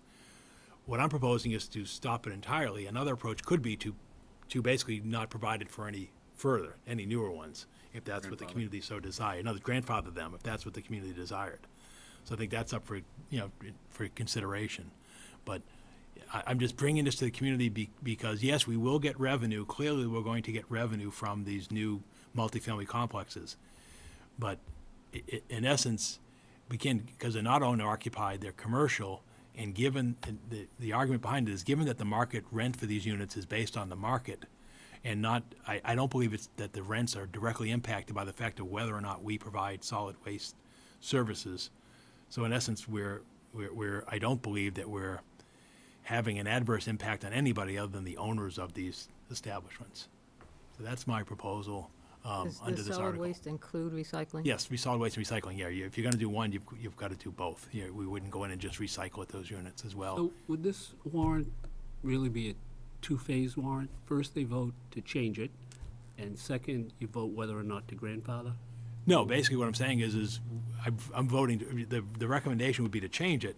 Someone could make an amendment, or if I hear feedback from the board as direction from the board saying, hey, Paul, why don't we grandfather, then I can do that, I can put that into, that's why you always add those words or act in relation there too. It could either be put into the warrant now, or it can be considered at the time of town meeting based upon the recommendations of the Board of Selectmen and Finance Committee. What I'm doing is I'm putting the issue out to the community. But if the board has a sentiment either this evening or as we make recommendations to town's meeting, I'll hear that. But my, like I said, my understanding on this thing is, the market is what the market is in terms of rents. And yes, you could say investors have made investments upon, but I can tell you in meeting with the applicants for some of the more recent projects, they had no awareness that the town did or didn't, they're more surprised that the town collects their solid waste at these type of developments, so. How do you do it at Kensington? Does the trash truck drive unit to unit to No, unit? we have to send we have dumpsters there, so we have to send a special trash truck to empty the dumpsters at those facilities, and then there are also recyclable containers. We pay for the dumpsters as well? Yeah, Pick yes, we them up? provide the dumpsters as well. And that's because the bylaw, which again, remember the history of this bylaw, this goes back to the pay-as-you-throw experiment, going back to the late 80s, when the town adopted a bylaw, including an override, that provided for solid waste disposal. So that sort of explains why are we in this position today. Condo associations, they do their own dumpsters, right? No, No? we do all that. Whether it's Williamsburg or what have you, the town provides that. Yeah. And again, that's not atypical, but what is I think unique is that it extends to rental. Right. Commercial. Now, do you have a sense, could you get us a sense of how many locations? Yes, in fact, we're working with the assessors to get you that list. Nick, I've already seen drafts going back and forth in terms of the number of units, where they're located, as well as what's on the pipeline. So we will have all that information when at your next meeting, or the following one, when you consider the recommendations on the article. Okay. The next article is a payment in lieu, authorizing the board to enter into a payment in lieu of taxes agreement for the Swain Road Solar Farm, which, believe it or not, is still progressing forward and is actually now on the move, given that the state has cleared up all the energy credits on new solar facilities. So this basically allows you, under provisions of state law, to enter a payment in lieu of taxes agreement. And then the final articles would pertain to the Charter Commission recommendations,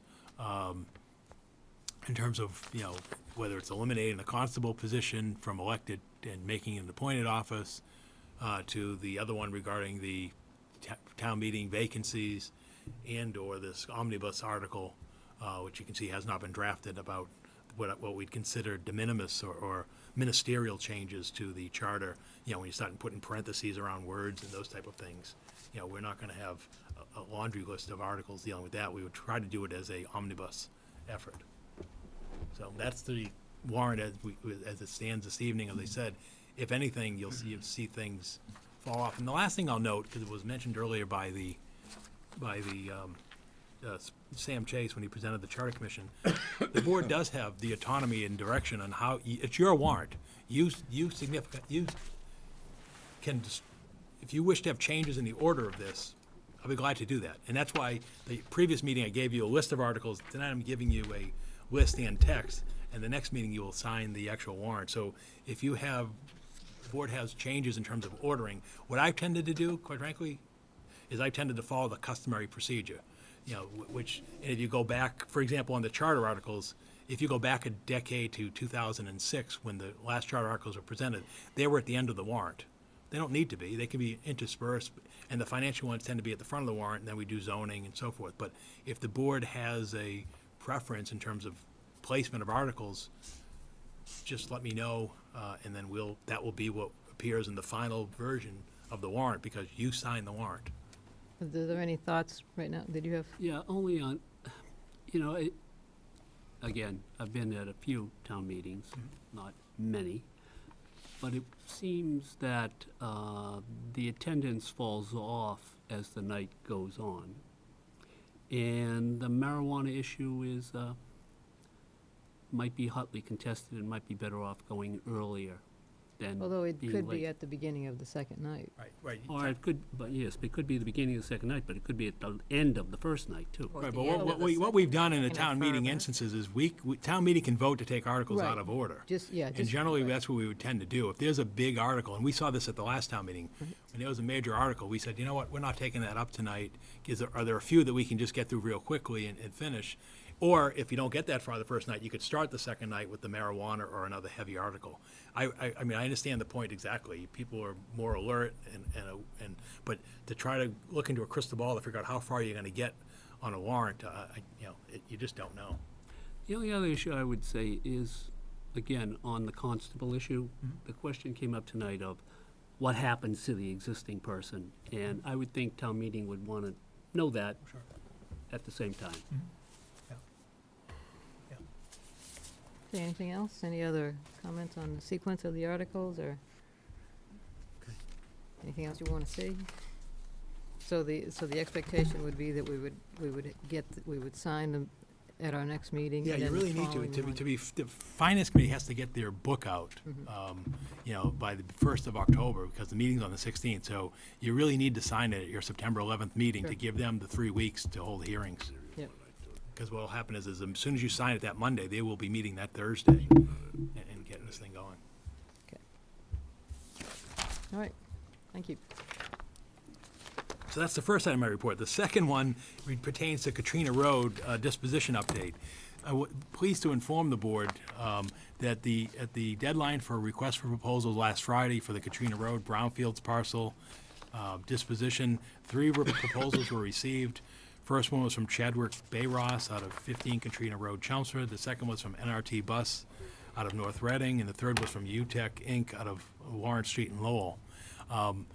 Those proposals have been forwarded to you electronically, but they've also been forwarded to Mass Development to see which of those 3 they would endorse for funding, because they're providing $1.3 million of remediation monies, and they have indicated quite clearly that they are not going to fund any. They want to fund projects that create jobs and investment and in the Commonwealth because of the demands upon their brownfields fund. So we've sent those 3 proposals. I'm hopeful by your first or second meeting in September, we'll have feedback from the Commonwealth in terms of which of the 3, if any, that they would agree to fund. I expect they will fund at least one, because they've been involved with this 12-year excursion with the town as well on this brownfield site. And I do think that there are 3 quite different proposals for the use. And so we then would, hearing that information, I would then come back to you for a recommended bid award for your confirmation on how to move forward with this project. So I think it's just finally a step forward in terms of this project. And when would we expect to hear back? I'm hoping if, given the Labor Day holiday, I would hope to have it by the 11th, but it may not be till the 25th of September. Would it end up as a warrant article in some fashion? No. This was a tax title possession of the town.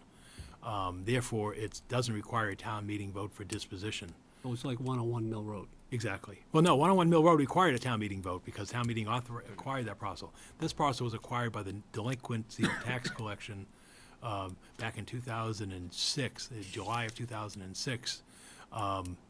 And because the town has not put in a productive use, much like the Morose Avenue parcel, it doesn't require a town meeting vote. The treasurer has the ability to dispose of the property because it's a tax possession with your approval.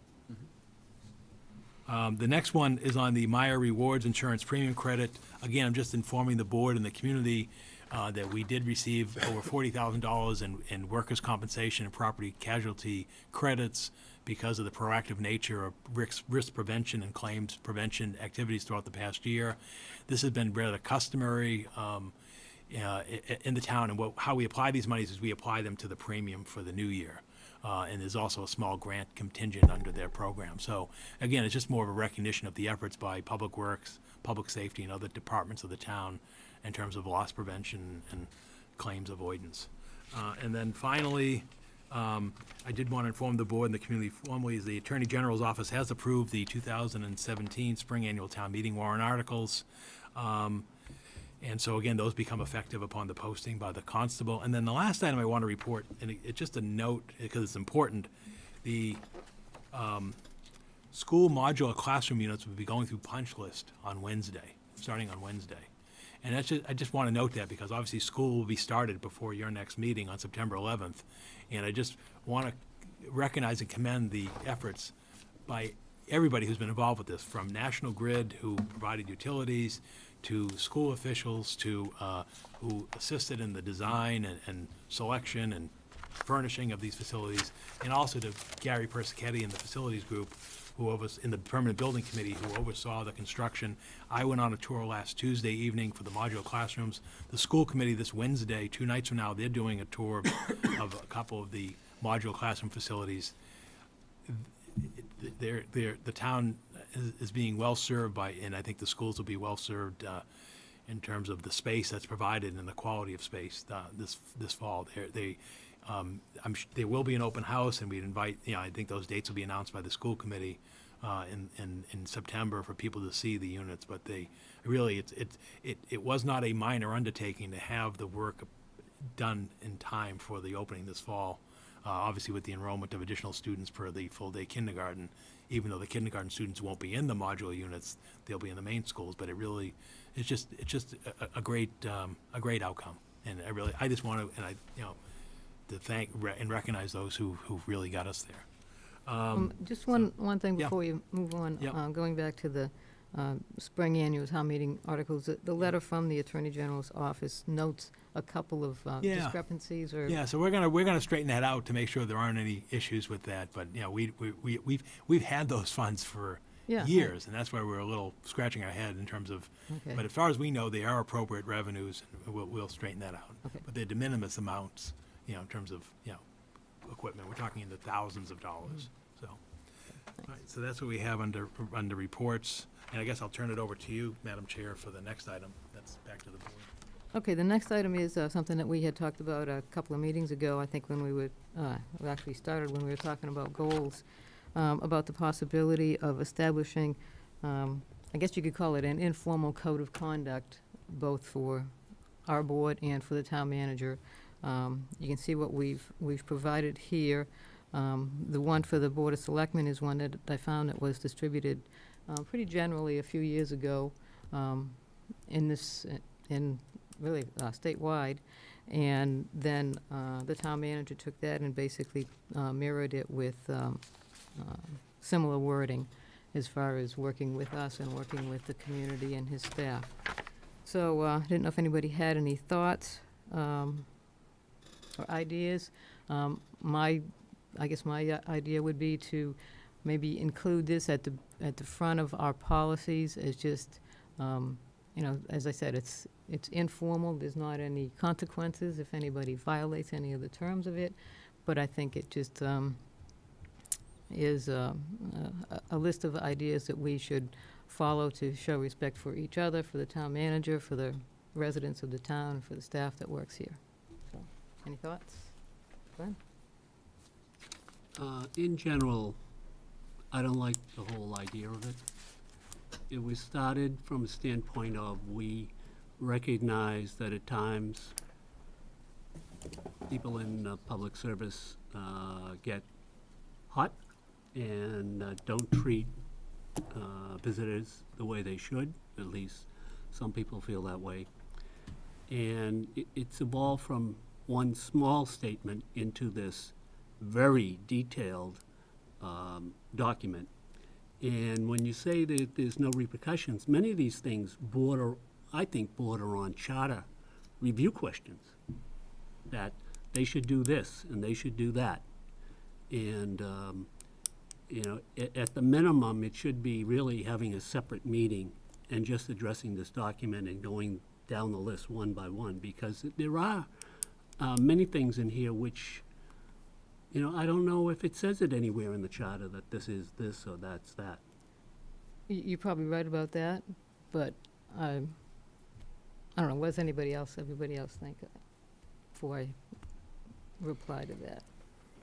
Well, I did, when I saw this in the book, I immediately went to my computer and Googled Board of Selectmen Code of Conduct and saw that there are a lot of towns that have this posted. Uh-huh. I don't know if it's not something they necessarily, go over in detail.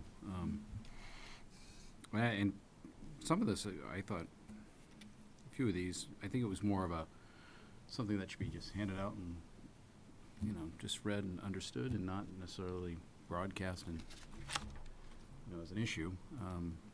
Well, I think, yeah. I think I brought it up originally. Mhm. This was sort of and what triggered it for me was I had some conversations I thought were, supposed to be kept private, and found out they made their way around and came back to me in another form. And Mhm. that's where I sort of said, I don't like the way it works. And so that's why I brought up originally the Code of Ethics. I mean, if you would just take, just 1A, realize that his or her basic function is to make policy with administration delegated to the town manager.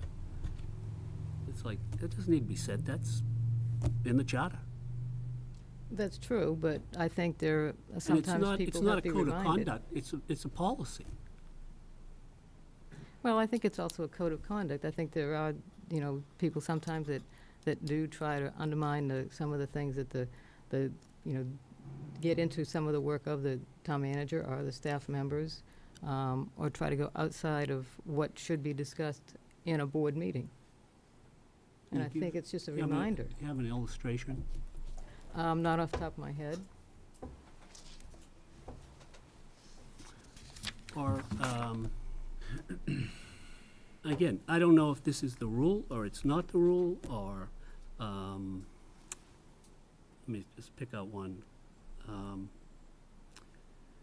One that seems to be appropriate is, this is under the town manager, treat all staff as professionals with clear, honest communication with respect to their abilities, expertise, dignity of each individual. Now, that one seems appropriate. But many of the others just seem to be trying to exercise authority, and if you question why this was done, someone could pick this up and say, well, you approved this, and look, it says right here that this is the way it is. And there are many of those, I think, in here. Okay, any other thoughts? Any feelings about if we should have any kind of formality to this, if we should try to abide by it, if we should just not do anything with it? Laura, any thoughts?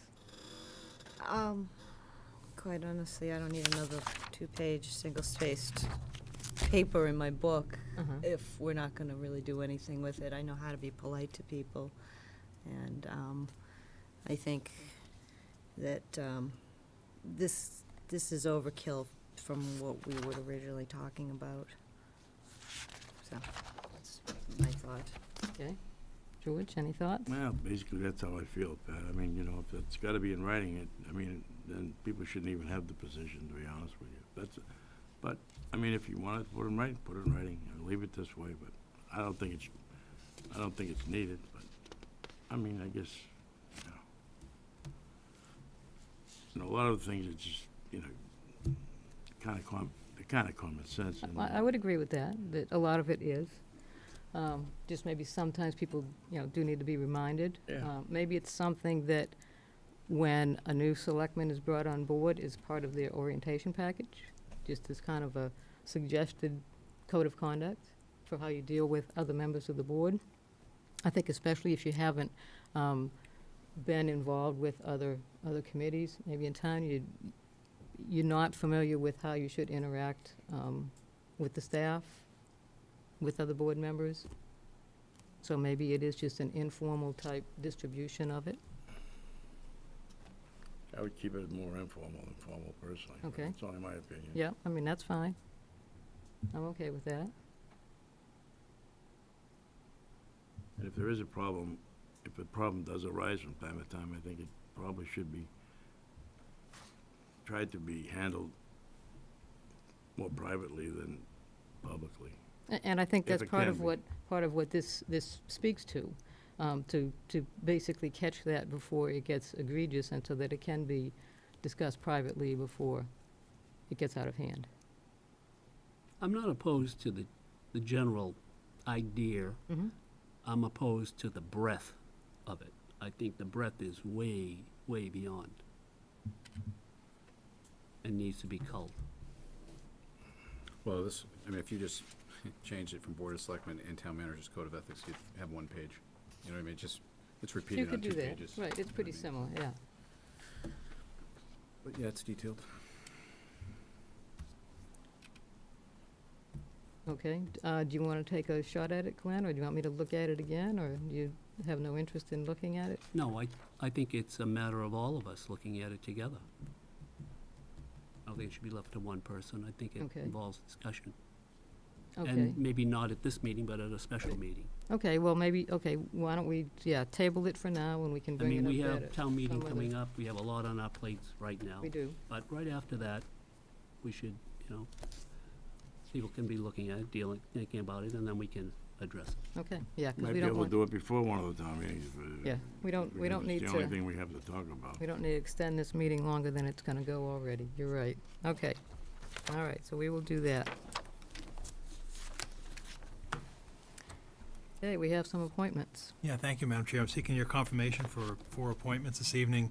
First one to the IT Capital Advisory Committee. I'm seeking your confirmation of the appointment of Matthew Serponi of Moore Street for a 1-year unexpired term expiring June 30th, 2018. To the Energy Conservation Committee, Michael Waweru for a 1-year unexpired term, again, June 30, 2018. Also, Michael for the Commission on Disabilities for a 3-year term expiring 6/30/2020. And I've given you a list of individuals for the Parade Committee expiring 7/31/2018. And that would be Deborah Haywood, Donna Sargent, Jim Dolan, John Osborne, Kathy Bradley, Kathy Osborne, Kevin Bowden, Marcia Lewis, Paul Hardy, Richard McLaughlin, Sharon McNamara, Sharon Smith, Colin Spence, Pat Wojcik, and myself as the town reps. Make a recommendation to accept the town manager's appointments as. Motion?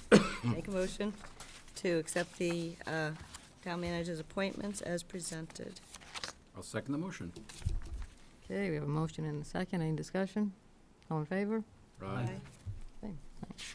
Just to follow up on that, Paul, we seem to have an awful long list of vacancies. Vacancies, yeah. Is that more than other years? I'd say yes. I don't think we've had such a exhaustive list this deep into a fiscal year. Now, perhaps things will change once school starts and people get back into the community from the summer, but it is an unusually long list. Yeah, we had gotten it down quite Right. well, I thought, like in Yeah. the April-May timeframe, and then when all the Not a renewals lot of people didn't came up. opt to re-up. Right, And then no. I'm also hearing that we're likely to have some vacancies on the Board of Appeals in the immediate future. So, if the board members or anybody has, it would be helpful to look to that committee as well.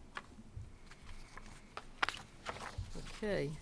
All right, next on our agenda is the town manager's employment agreement. And provided in our packet was the current agreement with notes from our new town council, who did take a look at it. And Paul also included employment agreements for managers in surrounding towns. So I don't know, Paul, if you wanted to make some kind of presentation, or if we just go into a No, discussion about that. I don't have any presentation to make. I believe I did what I was instructed by the board. When new Labor Council was appointed, there was a joint email that was sent out, with the chair of the board was on, the Human Resources Director, asking for a review of the employment agreement. You have those comments, and then I think, as I noted, I thought it'd be helpful to the community, to the board, to have the agreements for surrounding communities in terms of the manager positions, as well as the superintendent position in Chelmsford. The board should be aware that our current superintendent is in the 3rd and final year of his initial employment period with the town, and the school committee is negotiating a new employment agreement with Dr. Lang at this time. So I thought it'd be appropriate to provide you with his document as well, since he is an employee of the town of Chelmsford. Okay. Okay, so Paul's employment agreement is here with markups from Labor Council. It has been the tradition to renew that in 3-year increments with minor changes that we may or may not want to make. So open the discussion that way. I commend Paul for providing a lot of comparative information, which I think is important, because I don't think the board in general knows about what is customary, at least in the local area. But on the flip side of that, there is so much information in there to digest that I don't think we can really address it effectively tonight. There's a lot of material in there. There's a lot of comparisons between making one package look similar to another package. One gets this, one gets that, and it really needs to be put on some sort of spreadsheet to be fair. Okay, I know the town manager indicated that he's comfortable with the way his is right now. I mean,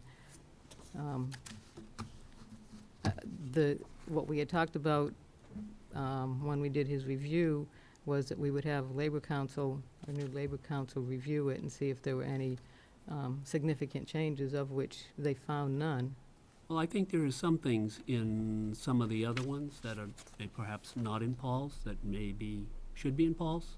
Some clauses here, some clauses there. And I just think we need to take due diligence and go through that. We make quick, we put other things not as important as this on a couple of weeks sabbatical, and I think we need time to read through this whole document. Okay, anybody else have any thoughts on that? When's our next meeting? 2 weeks? 3 weeks, 11th, September 3 11th. weeks.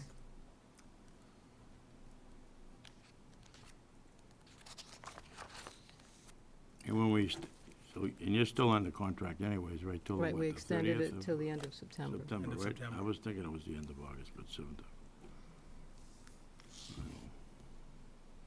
There is a lot, and, there were some good points in some of the other people's contracts that I did see when I read part of it this afternoon. I have no problem, going ahead with the contract, but, and actually, I forgot it was the labor guy, and so I was assuming that we were gonna talk about it tonight a little bit, but it's the other attorney, so. Okay. All right. I would say that can we vote on the 11th? I mean, I don't see major Any thoughts, Ken? problems. Anybody have a? I understand their concern. I don't think it's fair to Paul to be leaving him sitting there thinking about this. It's got to weigh on him. Mhm. But, I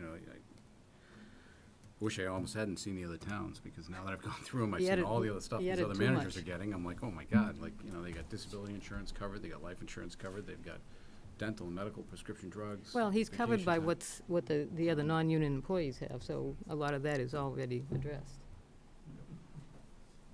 Laura, any thoughts? I guess my question was, did you want to bring in the labor lawyer to the next meeting? to No, ask questions? I mean,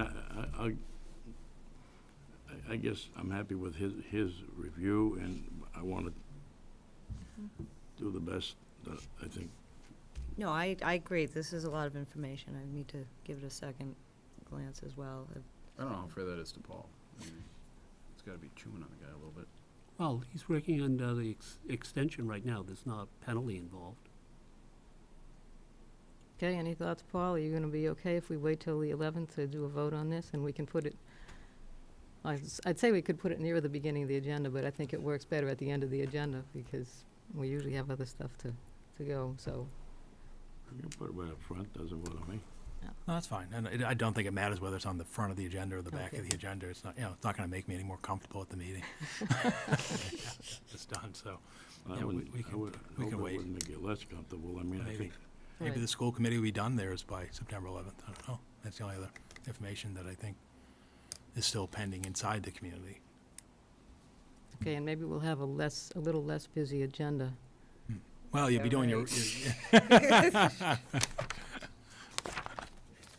We won't be doing. No, you'll be signing the warrant. recommendations. You're right, Right, we you'll be won't be signing the doing warrant. recommendations that night, so. right.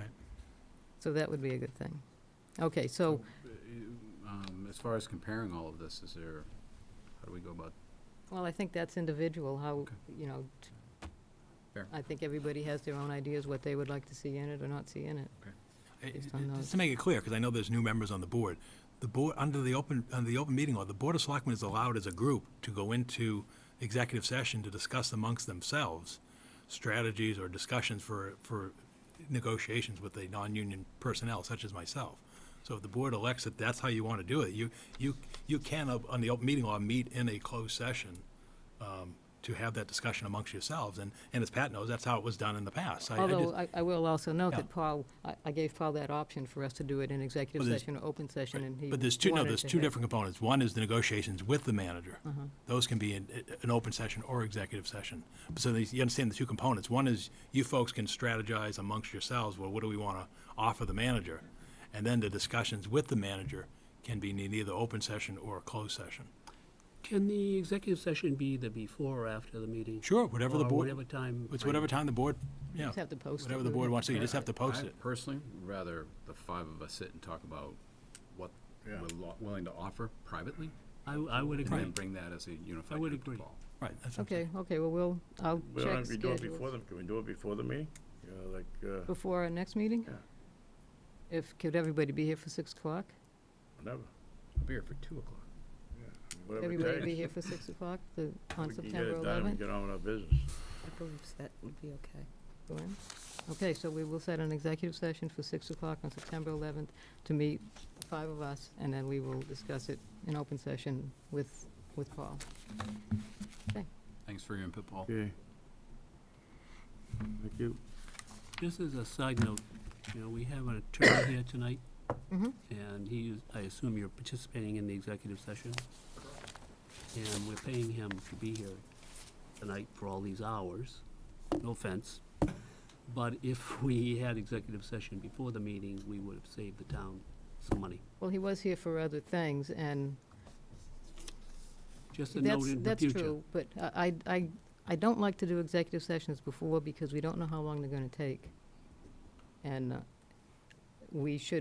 the public expects us to begin our meeting at 7 o'clock. So you make more money.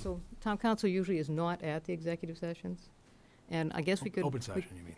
Town council is usually not at the open session. Even executive sessions, they're Okay. very, Oh, okay, very right, seldom. okay, right, okay. So I guess we could ask Paul, since he lives locally, he could watch our meetings, and then when he sees it close to wrapping up, he could jump in his car if we need him. Well, just from the standpoint, even if he comes to the open meeting, if there are things on the agenda, maybe we want to move Sure, them I mean, up. that's what we usually do. We try to do that for the general audience Exactly. anyway. Yeah, I agree. And Madam Chair, that, I would have suggested that as well after tonight, because I do think it is more efficient for you to not pay for me to sit through the entire meeting unless you had aspects that you wanted to ask me questions. So in the future, we can sort of try to So pinpoint basically, you're exactly passing when on you your need fee me. for the night, is that what you're Because saying? I can get here in less than 5 minutes. Right. so. Yeah, I mean, it takes us that long to adjourn, so. All right, thanks, Paul. Okay, we have a set of minutes to vote. Okay. I'll make a motion to approve the regular meeting minutes from June 19th, 2017. Second that motion? Okay, motion and a second. Any comments, questions about the minutes? If not, all in favor? Aye. Aye. Any opposed? Aye. You're opposed? No, aye. Okay, thank you. You were quick on the trigger there. Okay. All right, and we are to liaison reports and referrals. Glenn, you want to start? Really have nothing other than to mention that there is going to be a meeting between our board and the EDC, talking about this potential new position on the 29th. And I would hope that there would be people from the community come in and lend their ideas to that meeting. It'll be posted and it'll be televised. So, It'll be televised because their meetings are not. this meeting will be. Are they the chair or? We're working that out. I mean, obviously, I would probably begin the meeting, but then it's really their discussion that we're joining in with, so I think I would Because turn at it their over to meeting, them. they indicated they would be the chair at that Oh. meeting. So Let's, just however you want to work it out. sure. So anyway, yeah, I was gonna mention that, but since you did, I won't have to. So that's next Tuesday, the 29th, at 6 PM in this room. Anything else? Okay, Laura? Nothing this week? Okay, Ken? Just, the EDC did receive in their, they put out a RFP for their marketing material. And they did get back 5 proposals. They did do the analysis last week, and they'll be vetting 3, I think, of the respondents. So that's exciting, to see what they're gonna bring forth. It's on the 6th, right? I think so, yeah. Okay. Anything else? George? I just want to send out condolences to a friend of mine who passed away, and I didn't even realize he had passed away until after the funeral. So my condolences to Joe Lynch, his family, his wife Claire, and his sons. And he was a great guy. He was a fireman for many years in town, and he was a great guy around town. So I know we'll miss him, and I'm sorry I missed the service. Okay, thanks. And the only thing I have is the Friends of the Library will be having their last book sale for the year this coming Saturday, August 26th, I believe is the date, from 9 to noon at the gym behind town offices in preparation for the book sale, which will be held in September. I don't have the exact dates. We'll be talking about that at our next meeting. So that's all I have for now. Any press questions? Okay, no press questions. We do have a need for an executive session, so if we have a motion. Make a motion to adjourn to executive session for the purpose of discussing litigation strategy regarding the Newport Materials Westford Asphalt fault, as well as the Avila versus Town settlement and the UMass property acquisition, not to return. I'll second that motion. Okay. Aye. And we need a poll, yep. Aye. Aye. Aye. Anyone? Aye. Okay. We are adjourned. Next meeting is September 11th. Thank you.